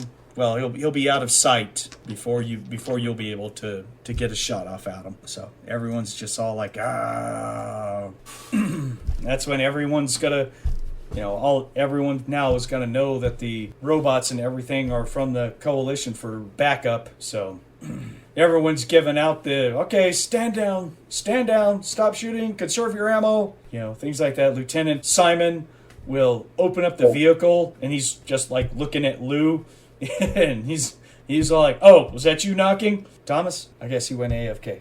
All right, never mind. I didn't know that you left. There was an NPC talking to you, but." Yeah, I didn't know you took off. The door opens up. I said the door opens up. Lieutenant Simon is coming out of the vehicle, and he just looks right at you, and he's all like, "Oh." Yeah. He was like, I guess that was you knocking, huh? Yeah, I need to get in. Okay. Yeah, if you need to come in, go ahead. Thank you. So, and inside there's a coalition grunt who is up at the front of the vehicle at one of the gun ports with a railgun. And there'll be, in the back, there'll be a medic, CS medic, and he's taking care of 3 soldiers that are pretty much unconscious, and he's performing surgery and doing stuff for those 3 soldiers right now. The vehicle is on emergency lighting right now. Okay. It's not my turn right now. We're not in combat. Oh, did it die? Did you... The Alu took off. You must have left when... Okay. Yeah. Oh, well then... If you go AFK, it would really be nice if you were just a really quick either say something or just put it in chat of, "Hey, I'm leaving," so that way I know. I'd appreciate it. I thought we were going to be in combat for a while. Yeah, so. No. All the ghouls died and the Alu ran off. Alright, I'm gonna go look around for the port. Yeah, you'll see something that looks exactly like it. It's up towards the front where that soldier is. Now, whether or not he notices, that's kind of up to you. But he hasn't been told to go anywhere, so he's just standing there in the gunner's chair, and he's got a railgun at a port. He'll see you. Oh, okay. So he sees you, and he's in armor, and he just kind of nods at you and holds up a hand at you like, "Hey, how's it going?" Kind of thing. What's up? Yeah, he's like, "Yo." I plug it into the port. "Hey, dude, what's up? How you doing?" I I'm not gonna act suspicious about him. I was like, yo, what's up? You're just like, ha, right there. All right, cool. Make small talk with him, you know. Oh, these stupid demons, you know. For Emperor Prozac, you know, show him my tramp stamp. Oh my God, where are we going? Right, Let's sir. see. Oh my God. Okay, so you you just plug in. You see the little light comes on. The unit starts flashing like emergency power should be good enough. It seems like it's starting to do its job. Okay. Yeah, and you just make small talk to this guy. This guy is he's just all like, yeah, you say for Emperor Prozac and everything. He's just all like, yeah, CS, man, we kicked ass. He's like, we tore him up out there, man. Yeah, I know. Did you do the lightning? Was that you? Yeah, sure Yeah, was. he's like, I'm not too big on magic users, but I get it. You're all right. You're all right. You're human. Pink, pink, pink. Yeah. Yeah. Humans, all DBs suck. He kind of looks around for that for certain 7 foot tall cyber knights, and he's like, yeah, they do. So. Bastard. Yeah, those cyber knights are hippies, right? No, he didn't say so. He was just looking around like that. He was like, "There's a DB around here. Yeah, they all suck." So, Yeah, all right. which is After Jay heard it, and she's just gonna like flick him off, and it's like, okay, fine. Actually, Jay, you got good hearing, and he's talking next to a gun port. Your ears kind of perk up, and you're like, "Really?" And you recognize Lou's voice, by the way, too. No. So, the hell she don't. Come on. No, she knows what you sound like. All right. And she's just gonna like get her face near the gun port, not like indirect line, and just like, I heard that. I'm trying to protect your ass, dumbass. Clear the line of fire! So he's just like, oh well. So there you guys go. The commando guy gets out. Other people stay in the vehicle just for purposes. The commando guy gets out.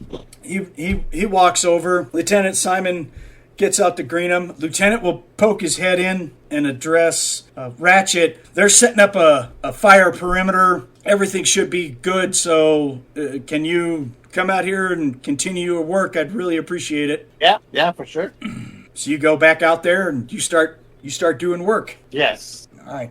And of course, you'll see the 20 robots are going to take up a perimeter about 20 feet away from all the vehicles. They just face outward with guns, and the cyborg is just kind of walking around. The other CS troopers are kind of around. A couple, the CS commando, he's going to come up to you, Ratchet, and he's going to be like, if you need any hands, I can give you 2 of my soldiers who can help you with an extra set of hands if you need. Sure. Some of these shreds are heavy, so by all means. All right. He points at a couple of guys, and they come over, and he says, "You 2 guys help this." How's he going to put it? I'm trying to think about how he's going to say this. Help this CS sympathizer. Hold on. He says, "Help out the CS sympathizer in performing his duties for repair to the vehicles." And one guy salutes and says, "Yes, sir." And the other one salutes. He says, "Sir, I don't help any magic users. I don't care how good they are. With respect, sir." And the guy's just like, "Good enough, dismissed. Go off and do patrol." And he grabs another guy, tells him, and that guy says, "Yeah, I'll help." So okay. So you got 2 people who like wizards or magic users enough to where they're going to help out. So one guy just tells you to go fuck yourself, basically. Yeah. I withdraw the previous statement. So what did you say? I think I walked on you anyways, just for record. I didn't hear you. No, you're fine. I've forgotten entirely that the CS was still somewhat divided about that. Duh, it's early in the war. Very much so. You can't stop years of indoctrination like that, dude. I mean, there are going to be some people who just absolutely can't stand DB still, like Lou and a certain gunner. Just saying. I don't shooting at hate us? DBs. I just think they should be slaves for us. Oh, boy. That's literally what my character thinks, okay? Okay, no, that's it. I didn't say you weren't playing your character, or even That's if you why I rolled on backgrounds, okay? No, that's cool. That's fine. You gotta, play it. Play it, filthy DBs.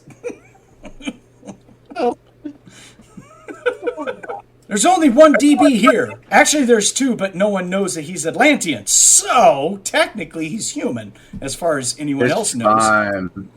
Technically, she's not a DB either. She's a dog boy. Yeah, so it's fine. You know. Yeah. She's still below, but it's fine. Anyway. I didn't say that. All right. This asshole. I don't think Lou and Jay are ever going to see eye to eye socially. So Jay can't stand him. Hey, listen here. Say so. No. Yeah, don't say. Cool. Alrighty, Ratchet. So you got 2 helpers to lift stuff and put stuff into place while you're doing welding and getting that shit in there. Yeah. From somewhere off north into the forest, Jay, you'll probably hear it a little better than other people, with the exception of maybe Dion or something, or probably the cyborgs with amplified hearing or whatnot. But you will hear a long recoil that is very loud, and you'll look north, and you're actually going to see some trees kind of move as like a pressure wave gets pushed through trees, kind of, if you were to guess, in the direction that the aloe was running off from, and you kind of recognize the rapport of that recoil sound. Madam Big Gun. If you didn't, because you were outside when it went off previously and you saw it, so yeah, you're like, oh, I think I know what that was. Mark. Yeah. You're just like, okay. I think Puppy's gone. Yeah, Dion's gonna yell down. I don't think we have to worry about the aloe anymore. I think he just had an allergic reaction to fast-moving slugs. Allergic reaction to projectiles. Donk. Big time. Hey, Monte, for Harley, will you roll me your weapon systems skill, please? Oh, wait, never mind. Roll your recognized weapon quality. That's what I was looking for. I just now saw it. All right, 42. That's slight, well, not slight, but you actually heard maybe a little bit of that, but you were actually looking off towards the north and saw the pressure wave and stuff. That was a boom gun. Now she's wondering, the hell is out there that I have to fire that at it? And she's like, hopefully it's not shooting at something really huge. And if it is, it's got friends. Dion will fill you in, because he'll go through the story about, oh yeah, no, there was that big old thing, big old chick with a huge gun. It's called a Sumerian warrior. Heard about them, never seen one, but it showed up and helped us out versus a gargoyle. Would that qualify under demon and monster lore? I believe so. I think I had everyone roll that last time. I'd like to try and see if she knows anything about him. Yeah, if you have the skill, you can. It was demon. Did I have you guys? Yeah, it had to be demon and monster lore that I had you guys roll for that. So Yeah, I want to see if she knows anything. And surveys say 37. She knows something at least. Powerful Amazonian-like warriors with some brutal weaponry. what is your demon and monster lore is a 52. Okay. So what you're going to know is very generalized information, not Amazonian, not anything like that. They're actually classified in the teachings that you read as a alien race that keeps to themselves, that is highly technical and very tribalistic, but they have access to high tech that is scary. You probably have never seen one, unless you say that you have, but with a role like that, I don't think you probably have. You just maybe have seen video about it or something like that, or read about it. Didn't read about it. You don't read, but it was told. They were big. They are. They're big. They're big. Yeah, it was like she was huge. So yeah, while Dion's telling you this whole thing, he'll reach down his hand for Harley to grab it so he can pull her up on top of the vehicle with him if she wants to come up there with him. It's like, I was worried about you. I thought you were going to die. Don't you damn die at me or help me. I'll come and kill you again. That will never happen as long as I'm here and my implants are working. And he's going to give you a big old smooch and a half hug and tell you he missed you. Okay, now that we're up here, what can I do to make myself useful? And having sex is not useful yet. Not now. And at this point, he closes his mouth like he was going to say something. He's like, Sorry, little boy Blue. I think they would get really upset if we basically tried to boink on top of the vehicle. That just wouldn't be conductive to health, especially during an attack. Might be fun, but it wouldn't. Of course, the rocket launcher team is just looking at each other, and one of them goes like, "I don't care." So,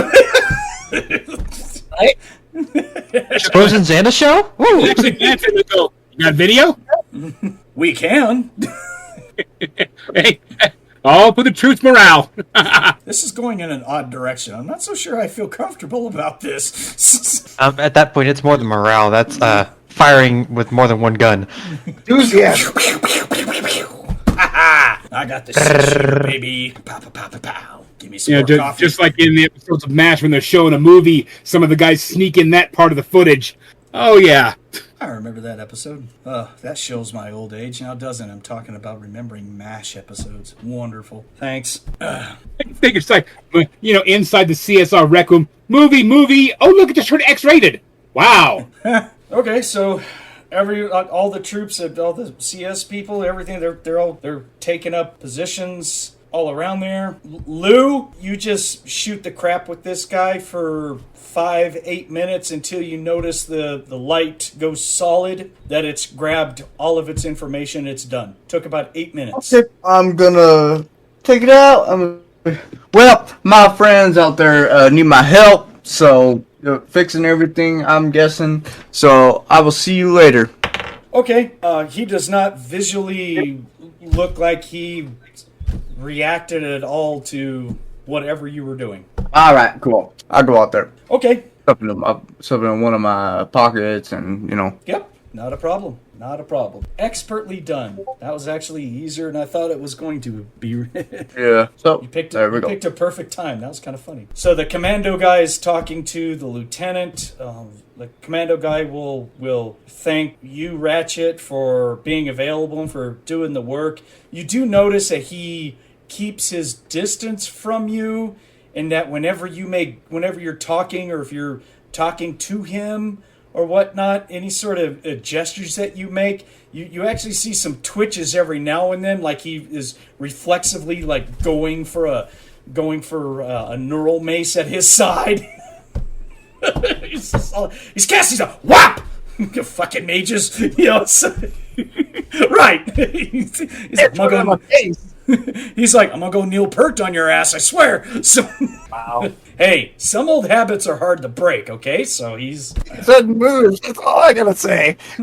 yeah. So he gets up and the commando goes inside the vehicle. He's talking to the medic and to them. He doesn't have insignia or anything on him as far as what rank he is. You just know that he's a commando in different armor, but the lieutenant seems to be paying him respect as if he was above him or at the same level. It's kind of hard to tell, but they converse equally. They're both giving out orders to troops and stuff like that, and they're talking strategies and stuff like that. So hard to guess. Yeah. And Jay, the source of psychic energy, does not seem to leave the other vehicle. Okay. It is still active, and until I say so, it will be active. Interesting.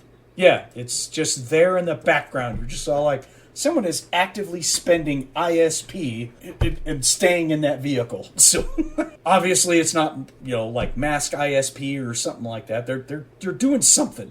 Someone's doing something. You're just like, all right. I think whenever everyone's calmed down a bit, I might ask do y'all have a Scythe Stalker with y'all or something? What's going on? Who are you going to ask that of? Whichever one of the people is nicer to me. I don't know. So a grunt, basically. A grunt that doesn't, treat people the way Lou treats people. Okay. No, there is a grunt who's on patrol walking around that is just all like, oh, dead boy, a dog boy, cool. He doesn't seem to really care. He likes dog boys. He's just like, dog boy Cyber Knight. Okay, he doesn't seem to have any sort of strong feelings about Cyber Knights other than he says we have no standing orders that Cyber Knights are to be arrested. They're not allies, but they're not foes either. So, yeah, he'll talk to you. If you ask him about a Scythe Stalker, he'll say, no, we have no other dog boys or anyone from PsyOps that not that I'm aware of. Okay. Is And it what the heck am I getting a scent on? so? Is it true that you're psychic? Do you have to feed off of people's brains and their like energy stuff that come out of their heads? Do you do that? Hell no. Remember, this is a CS grunt you're talking to. They're told all kinds of propaganda. So, As far as I'm concerned, they need to keep their head on their shoulders so I can keep them alive. Propaganda? I don't know what you're talking about. God, you're making it sound like you're being told lies. God. Your tramp stamp is exposed. oh god, Yeah. oh god. As far as I'm concerned, all people need to be protected. Yeah, especially humans. I'm just gonna leave it at all people, Yeah, humans.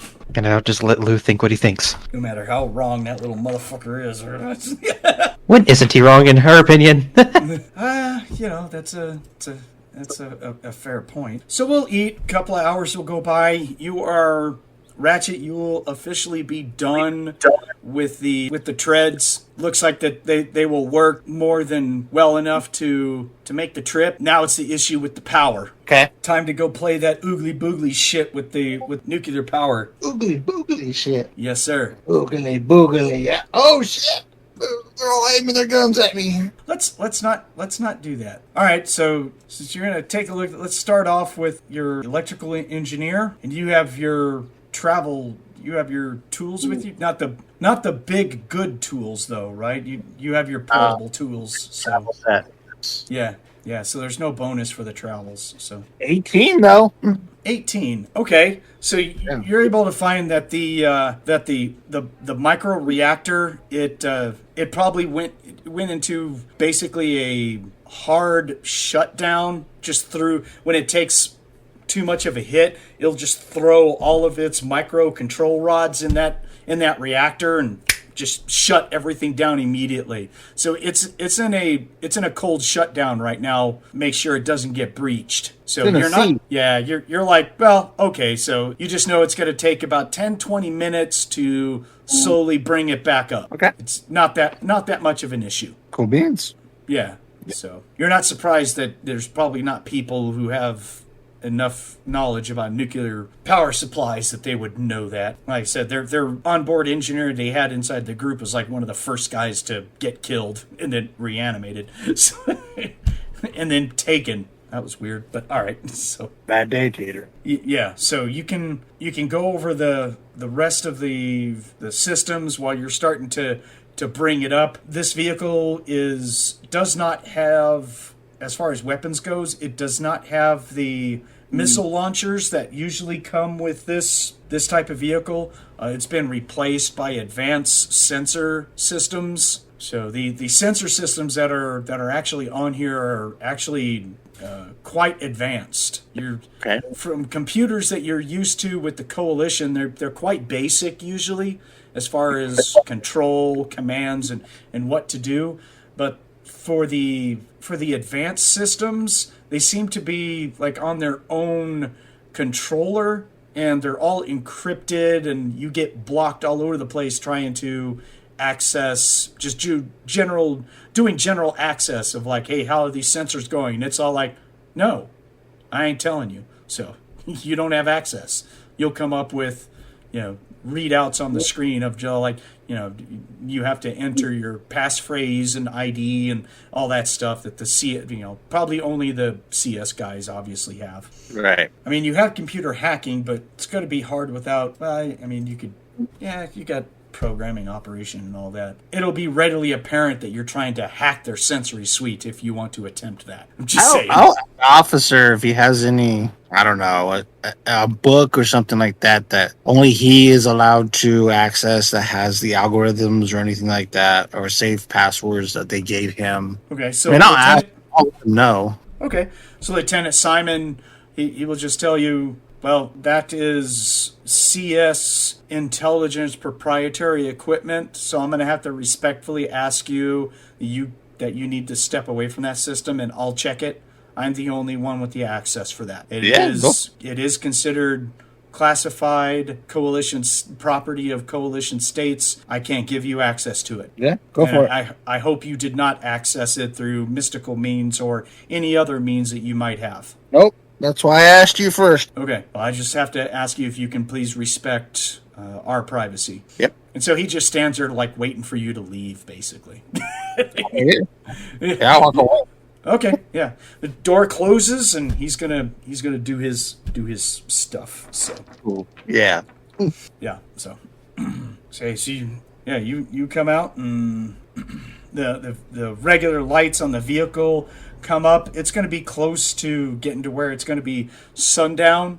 And this vehicle is going to start up, and they test the tracks, rolling it back and forth and stuff. And they're like, we can get out of here. We do, some other troops have to jump in this vehicle, the beat up one. So there's a pilot, co-pilot, and a gunner, so they can get it going. But when this vehicle is ready to go, it's going to be escorted by the Borg and 20 robots and everyone else that's on here. Dion. He'll just ride up on top. He's like, I'm good. I'm just going to ride up on top of this thing. Woo! Let's get back. Let's do this. So, Ratchet, where are you going to ride at? What are you going to do? Somewhere in the vehicle. Just a bench or something. Okay. Which one? The one you fixed? Yeah. Okay, cool. Not a problem. Yeah, they'll let you sit down. You still got the medic and the three guys who are hurt. Although the medic is just all like, I've used, my IMRSS kit and robot medical kit and everything, and I've got these guys stable and they're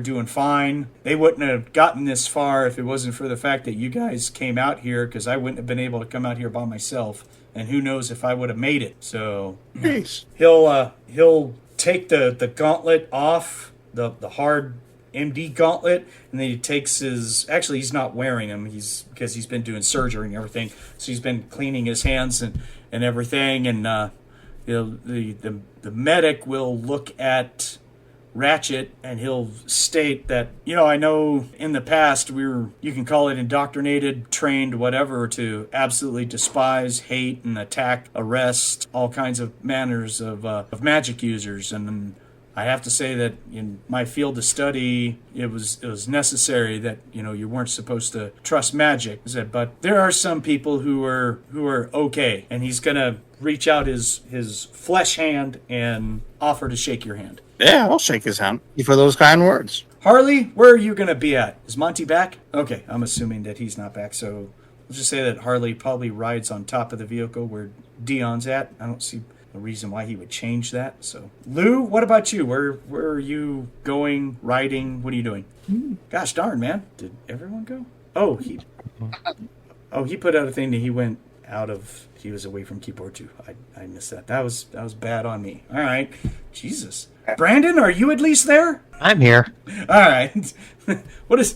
Where's Jay going to be at for this trip back, basically? Well, if the inside of the bus that was just fixed is cramped, then she might be sitting on the... Okay.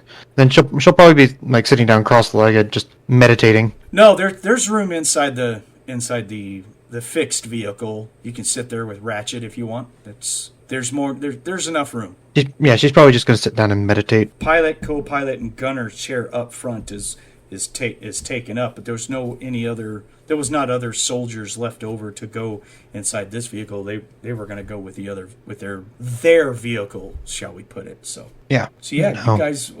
You guys can make it back. For the sake of the cybernight meditation, how long is this drive going to be? A couple hours. Okay, just going to try to regain some energy.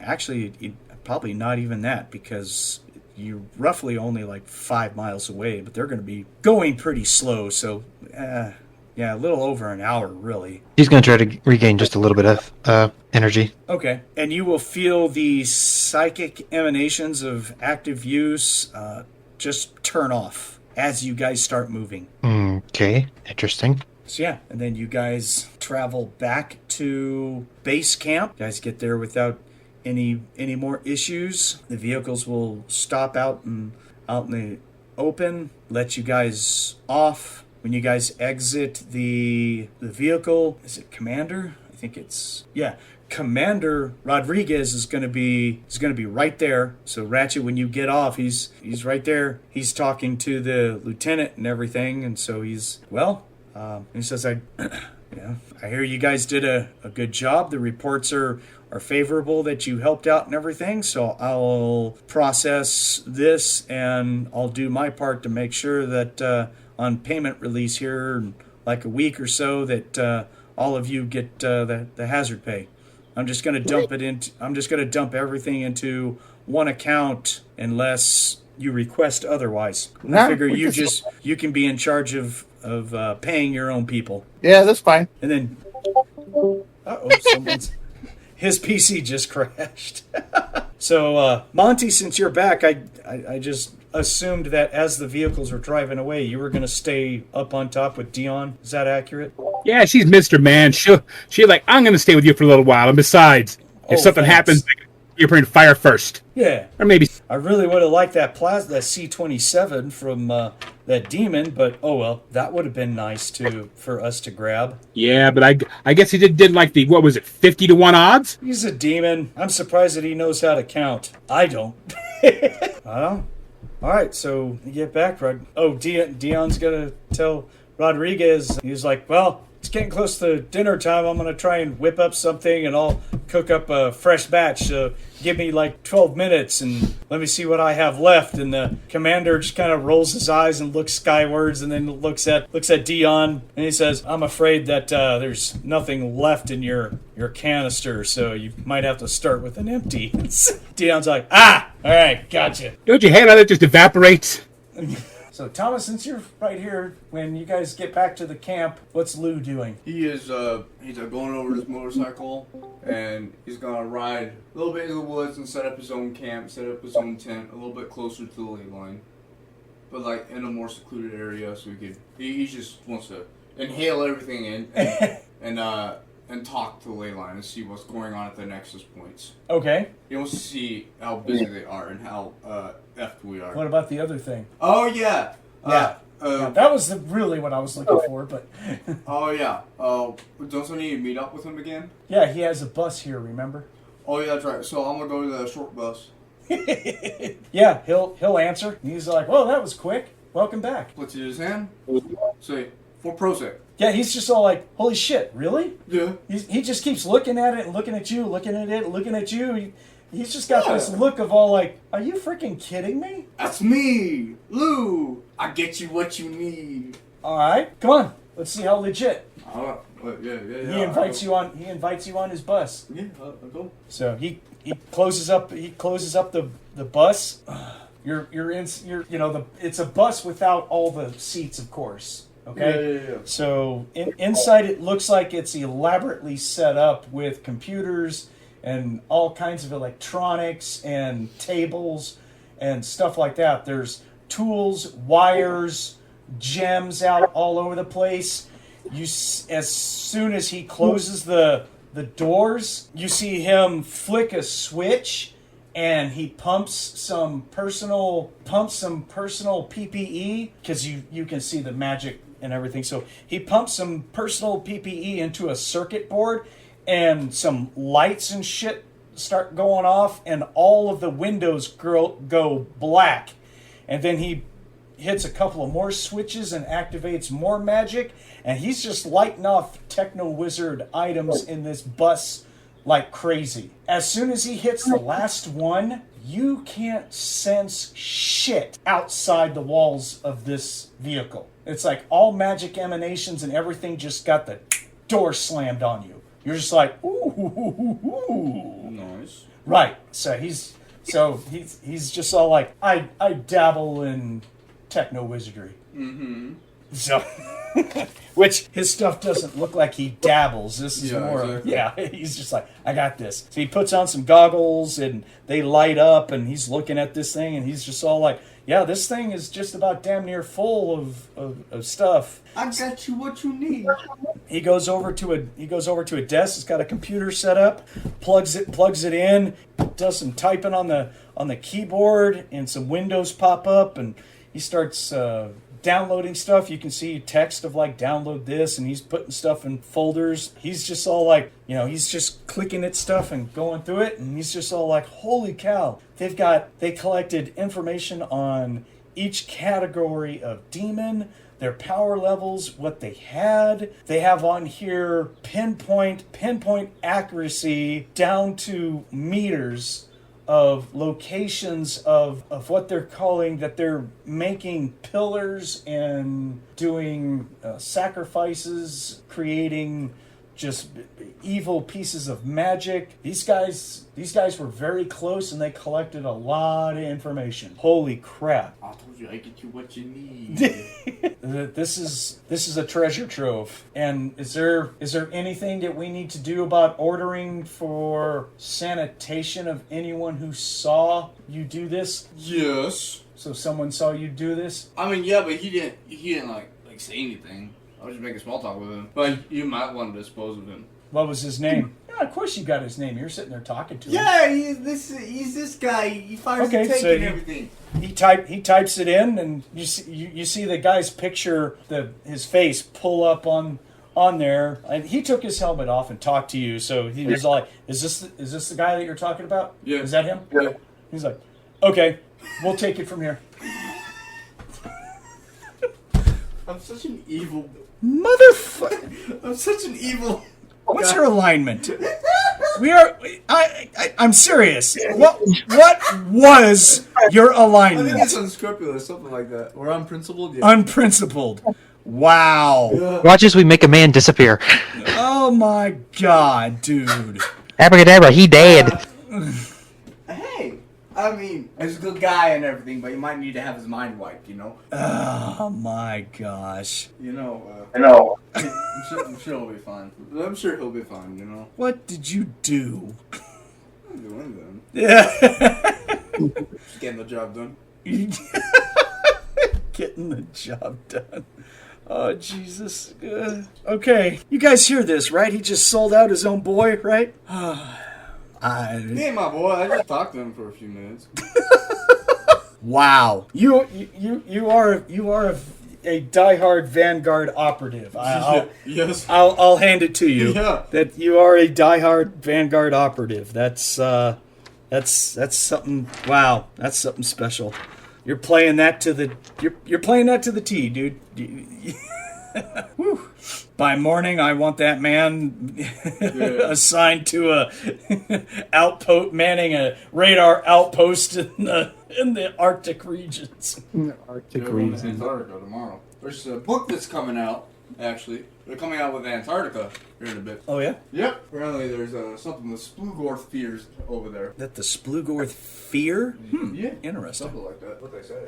I don't know too many things that they fear. They fear the Minion War. They're not too happy about that. I know that. Okay. Well, all right. That being said, I'll go ahead and roll some percent here for Dion. He's going to do some But then after that, cooking. I am going out with my motorcycle in the wilderness and setting up my own tent and everything. That's fine. I assumed you had already were doing that. So Yeah. this is at plus 10. All right.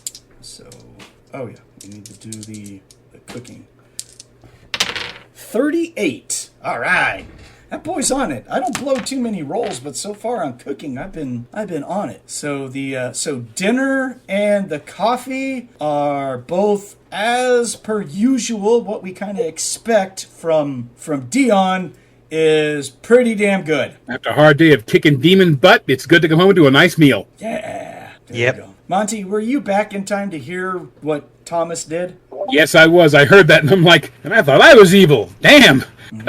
PMS don't even cover that. But, I mean, you know in the game just as well, do you believe that that's exactly what an agent of Vanguard would do? If they're trying to cover their existence, more than likely. Well, they work in the backgrounds for the betterment of the CS, so... Loyal unto death, as far as I understand, and they have to not exist at the same time. Yes, it's a thankless job, but it's all for the CS, so it makes it worth it in their eyes. The Palladium website has just popped up with the new copy of CS Manhunters. Interesting.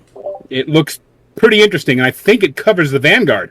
Thomas, for Father's Day, bought me a hard copy of the Vanguard source book. It's a good book. That's why I got to go back and look and see what the CS Manhunters covers. But it's out there now. It's in print. So it's got me curious. I got to see what's going on with it. Yeah. Oh, wait a minute. Is it a source book? What? Can't remember. It's not a world book. I think it's an adventure. Yes. Yeah. Adventure. It's an adventure book. Adventure source book number 4. That's Vanguard. Chi-Town Burbs, the Vanguard. The first 4 adventure source books are all about the Burbs. And that's what made me decide to make this little campaign here, is I read all 4 of those books and I was all like, I could do something with these books. So I really like this group. It's fastly becoming one of my favorite RIFTS groups. So I like playing this group. So we've got a diverse set of characters with all kinds of attitudes, and they're fun as hell. And then Thomas in his background rolled that he was a mole, and as soon as that came up, I was all like, hey, we got this book for the Vanguard. Do you want to do something with that? And he was all like, I'm in. So that's where that crap came from. So he was like, yeah, I'm going to work for the Vanguard. I'm a CS loyalist. I think he rolled that in his background, that he was loyal to the CS, and then he just worked in the Vanguard stuff. But either way, it was here comes the Vanguard story. So You said he Here's what I was got talking the role, about. said he worked for the other side, and he just went with that. Oh, is that it? I think that's what you said. Oh, could be. Right on. So you guys eat, and then it's back to fixing all kinds of stuff, right? Yeah, unfortunately. Never ending battle. Oh, the CS Manhunters are super secret league of assassins. The Thought Police. So it expands psionics. It has new and more psionic abilities, is what that's going to be. I might have to order that. Oh, I'm definitely going to have to, because it has secrets of the PSYOP divisions and insight about coalition psychics. Yeah, I should. Yeah. Oh, this is going to be a must buy. I'm going to have to get this, if anything, for the Burbs stuff, because it's going to be huge. Dog Boy OCC Revisited. Oh, CS Killhound Revisited. Okay. That's why I wanted to point it out, because it's got extra stuff in it, and it also talks about the Minion Wars. Yep. I was just reading that. Yeah, I'm gonna have to go get it. It's only $27. I'll see about ordering it. That's cool. 50 plus new psionic powers. Oh my gosh! Wow! As well as gadgets, implants, and surprises. Okay, yeah, I'll order it. I'll get me a copy of it when I can. Probably won't be until I get back from vacation, but so there. Cool. Good find, Monte. Good. Thanks, man. You can never have enough information on those PsyOps peoples just to mess over their Techno-Wizard boyfriends a little bit more. It wasn't the reason I said that at all. No, really. Hey, Ratchet. Suck. No, I mean, as far as this, 5 different speeds. Yeah. as far as this campaigns go, we got 2 people that do the sucky sucky. One's Lou, the other's Ratchet's girlfriend. Latch on, baby girl, latch on. Nice. So while we're eating, there's going to be a line of people who are going to show up, Ratchet, that are like, oh, hey, you're back. Good. Here, I need to drop this off so you can fix it. And you're just like, number in my room.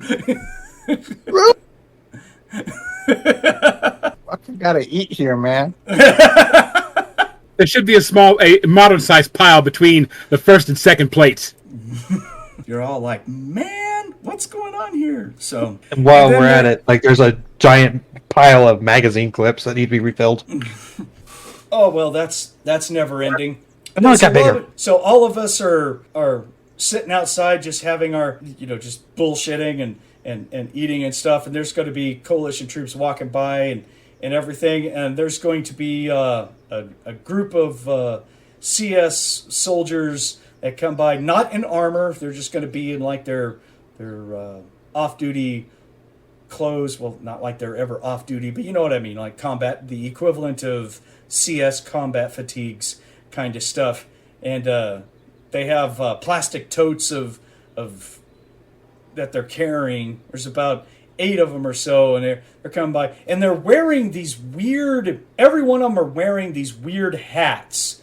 They have white fuzz all along the brim, and they're red base that goes up in a cone, but it's all floppy, and it ends with like a white fluffy thing that kind of looks like a snowball at the end of it. And they start wishing everyone this thing called Merry Christmas. I leave it up to your characters whether or not you know what the fuck they're talking about. I think that would hurt. For her, that might be a military etiquette, maybe, at penalties. I don't think it's a roll. It's whether or not your character knows anything about Christmas. If you want to base it off a roll, feel free, make whatever roll you want. I'll flip a coin. See, there's a 50% chance I know what the hell they're talking about. Sure.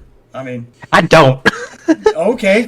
Yeah, you're like, Christmas? What the hell is that? I rolled a d6 and I got a 1, so I'm just like, yeah, you know what? I don't have any idea. Okay, D6 it is. I got a 6 for Dion. So Dion's all like, oh yeah! Holy, it's Christmas Eve. Tomorrow is Christmas, guys. Oh boy. What is Christmas? Dion just looks at you and blinks and goes, really, dude? I'm sorry.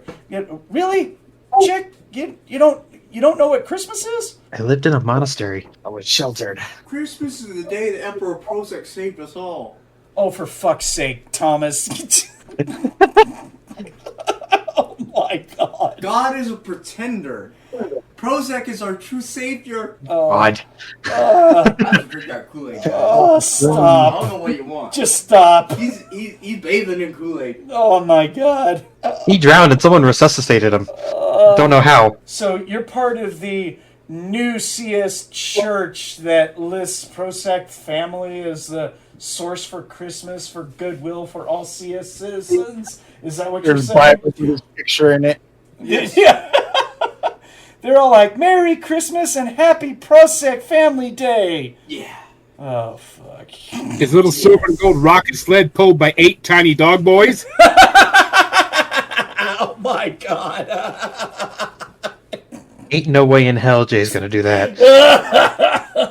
I never said my character was right in the head, okay? There's something wrong with him. 5 polished Samus.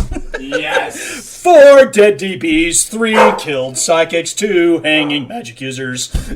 And the Prozac family greets thee. Oh, fuck. Yeah. All right. I'd have to have Santa send me a boom gun. I've got my uncle's armor in my apartment. My uncle's coalition armor is hung up on a stand in my apartment. Oh I'm my not God. joking. I didn't need to sing that. That was stupid. But that was funny. Accurate to Lou's standpoint, though. So yeah, they're asking if they can decorate the bus for Christmas spirit for you, Ratchet. Yes. Yeah, sure.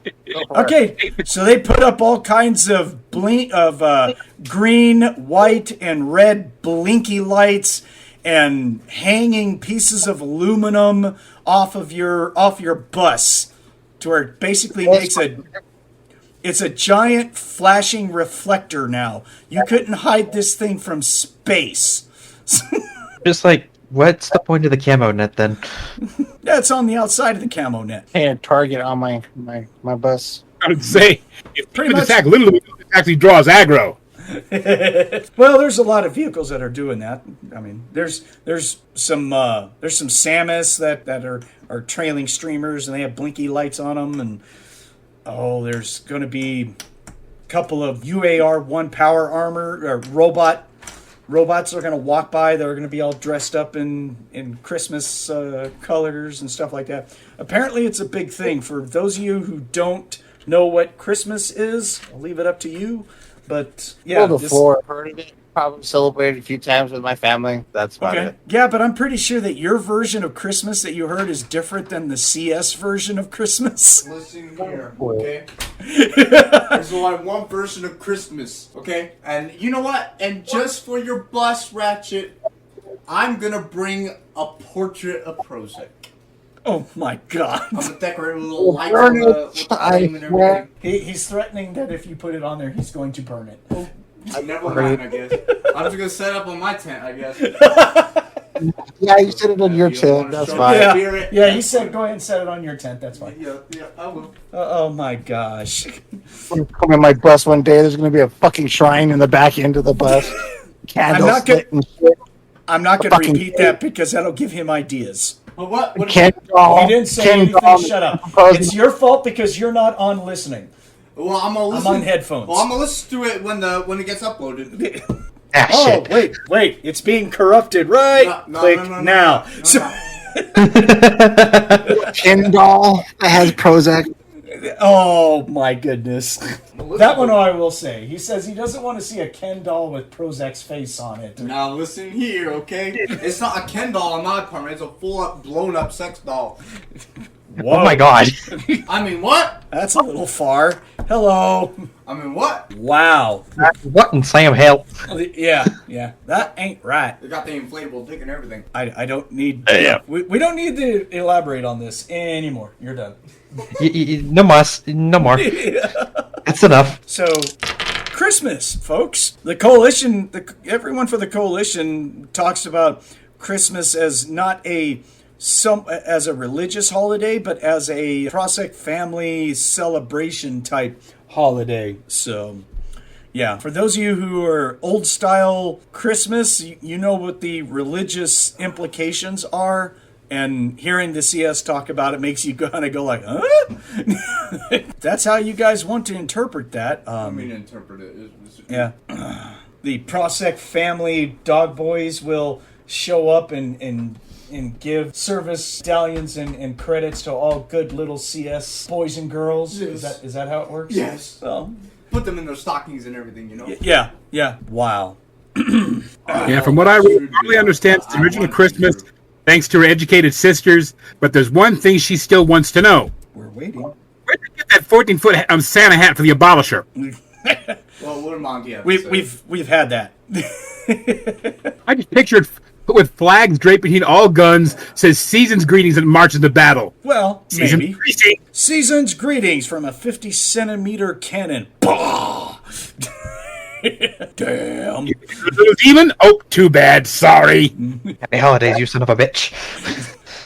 Damn. So yeah, there's people that are running around singing, and they're doing this thing called that catches on that you guys get word of. It's called caroling. So all the CS people, they're all singing about the joys of Christmas.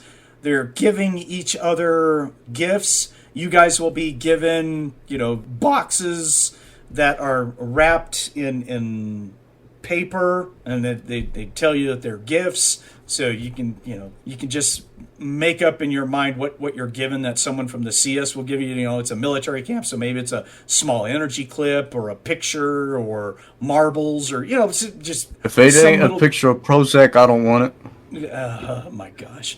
So Christmas tree ornaments, shit like that.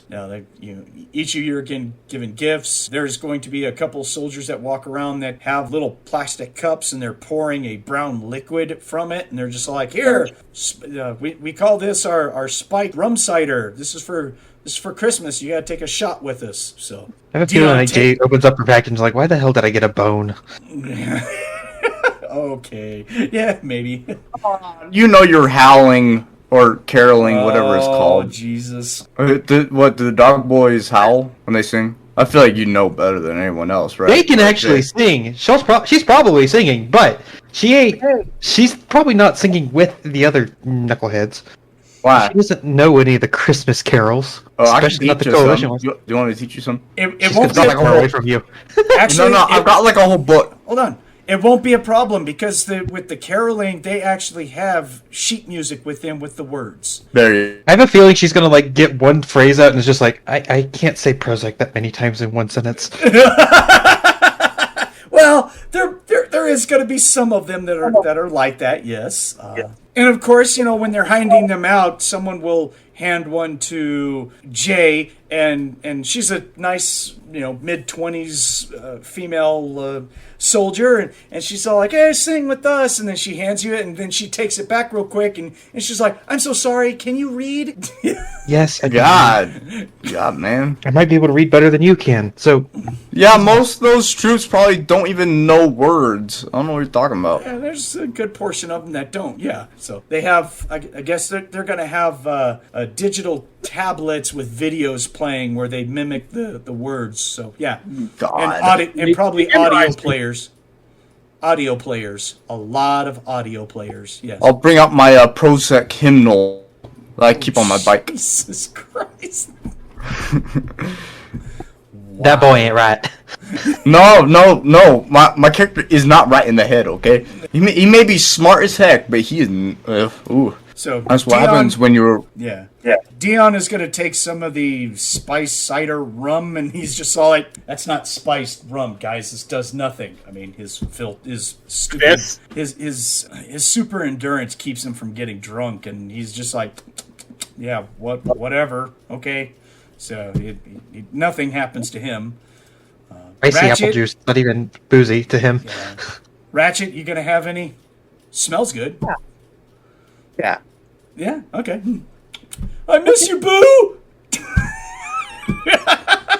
I'm not drunk calling my girl. Are you sure? Ah, man, do I have to roll this? Mushroom head texting your girl. Baby, I miss you. She gets a video of just you licking the camera. Yeah, right. I love you. He's in the mood to lose more PPE. suck me. Mommy. So, all right. So Ratchet, are you gonna partake in like dancing and celebrating and just having a good time and shit? I mean, what? Sure, fuck it. All right, cool. You gonna drink enough to get shit faced? There's plenty of it. I'm just saying. If you want to roll it, you can. Or, I mean, I'm just saying. Are you gonna just get Christmas shit faced? Fuck it, yeah. Okay, all right. Ratchet's partying. Dion's just kind of looking him over, going, "All right, here he goes." So, Hey, it's been shit show the last couple days, if not Right. the last couple weeks. Yeah. Fuck all y'all. yeah, Let's just end it. after about the fourth or fifth spiced rum, it definitely turns into a fuck this. You're just like, yay! Yeah, pretty much. Yeah. Why don't you roll me a percent for the night? If you roll under 40%, you wake up with someone. Oh no. It can happen. Everyone drunk humps at some point. It's not like you're married. True. 39. Oh, you mother!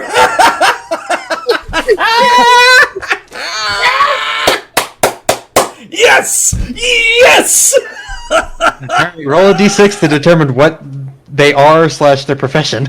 Nope, it's gonna be a human female grunt, a soldier that got just as shit-faced and just ended up in his bed with him, or his tent, or wherever he's staying. Well, actually, you were staying on the bus, I think, right? Yeah. Yeah. I think yeah. Jay would sleep outside if that happened. It's a good morning, Tater. So, Schnauzer. whee! I'm sensing excess PPE, but it's not the way I'm used to seeing it. Yeah. Yeah, no, I think Jay would be sleeping outside if that happened. You know what? I have you guys roll stats, so I'm going to roll 4d6 and toss out the lowest and see what her physical beauty is like. Okay, well, she's... Alright, so it looks like she's average. 12. Alright. Not bad, not super hot, not ugly, so, but she's a...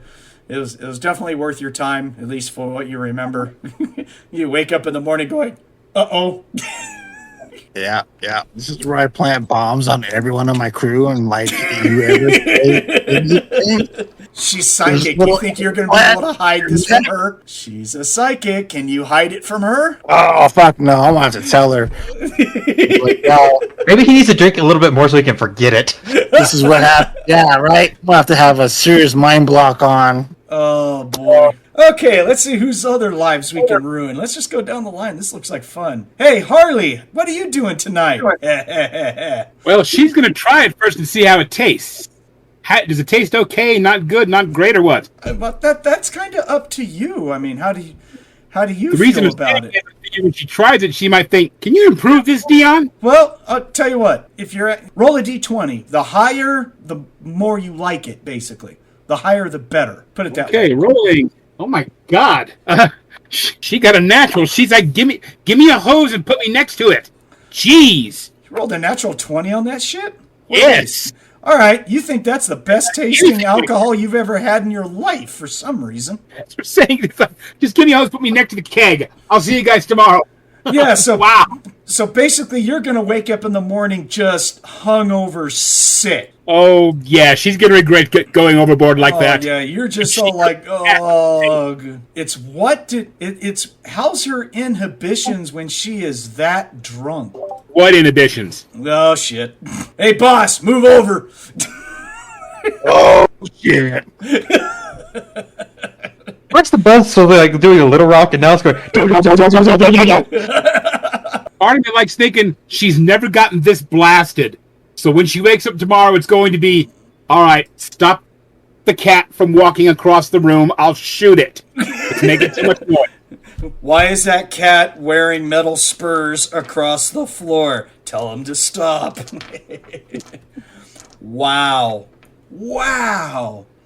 All right. Hey, Thomas, are you on? What are you doing? Oh, I'm just sitting in my tent reading.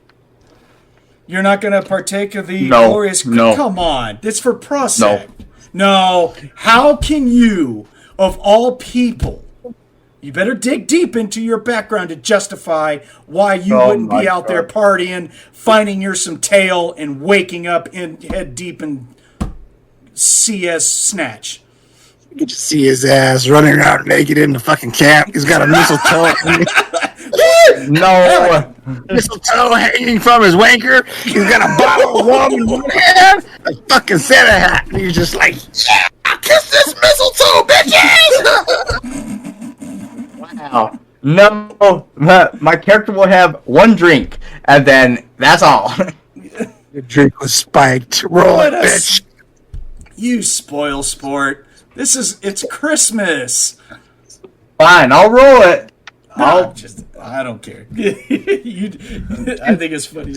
The one guy who we thought was just going to go ape shit fucking crazy is just all like, No, he's gotta be prepared for anything that comes, and being drunk, nope. All the characters, I'm pretty sure mine would be the main fuddy-duddy in this whole situation. Like, what the hell? Yeah, we pretty much expect that, but, just saying. So, all right, so Captain Fuddy Duddy is...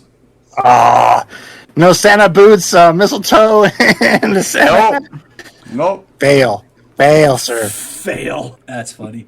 All right, Jay, what are you doing tonight? You might have a couple, but since the buzz is actively vibrating, she's probably just going to be hanging out outside. Well, let's do this whole D20 thing that everyone else is doing with the rum. Just see if you like it. And she's probably closer to how 4. I took one sip and spat it. Yeah, you're like, blah, Jesus, what the hell's wrong with you people? Identify specific odors. You're like, is this gasoline? Yeah. I have a feeling you guys clean parts with this rum. That's, So that's why some of the guns smell slightly of cinnamon. Yeah. Do that during New Year's. Shh. So I take it Also- tonight you don't sleep on the bus, right? Also, No, did someone say anything about a cat earlier? Someone said something about an animal. Yep, someone did. Yeah. Who said that? Monte, Sashi. of course. Oh, because my guy has a neurosis, and he has a fear of all natural animals, so he might scream. Yeah. So what we need is a female druid to come and visit you, and she turns herself into a raccoon. Yeah, no, he would, yeah, that'd be rough. He will so go insane. Have you ever heard of a furry? Looky what I can do. Ta-da! And he See how will, many times he can call lightning in one spot? yeah, exactly. Boom, bang! They say lightning doesn't strike twice. Fuck yeah, it does. Yeah, Yeah. it strikes 5 You or best 6 times in the believe. same spot. You best believe that cat going up in flames. Yeah. Abracadabra, poof. Okay, so half of us party until we can't see straight and wake up with strangers, and the other half are fuddy-duddies. Fine. Holy shit, she's sucking on my candy cane! Yeah! I'm gonna make that joke. I'm not gonna make that joke. Wow. Well, Merry Christmas to the coalition troops then. Wow. Because this is coming up on midnight of December 24th. It is Christmas the next day. So when we wake up, it will be Christmas and out there in the field. A little bit of hungover Christmas maybe, but And I'll be with someone naked, so Be lucky if you remember it. I'm pretty sure that my poor date passed out, and Dion's all like, "Well, I guess I'll go on patrol." she's asleep in a fashion that I've never seen her sleep before. The only thing I worry about is, did she wake up with somebody else? Or even more than one somebody else. I doubt that. I don't think that happened. Yeah, Dion will prevent that. Yeah. I didn't think it was going to happen either, but guess what happened? I think they're blasted beyond all reason. Yeah, blasted beyond all reason would be it, man. So, that's funny. Cool. Cheated on my boo. Cheated on my boo. Yeah, we're gonna have to cover that later. I think. No. But I think at the end of the Christmas celebration here, this is a perfect time to stop this chaos before we do something else that just absolutely kills this whole session.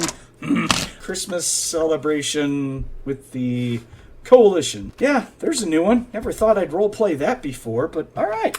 Okay.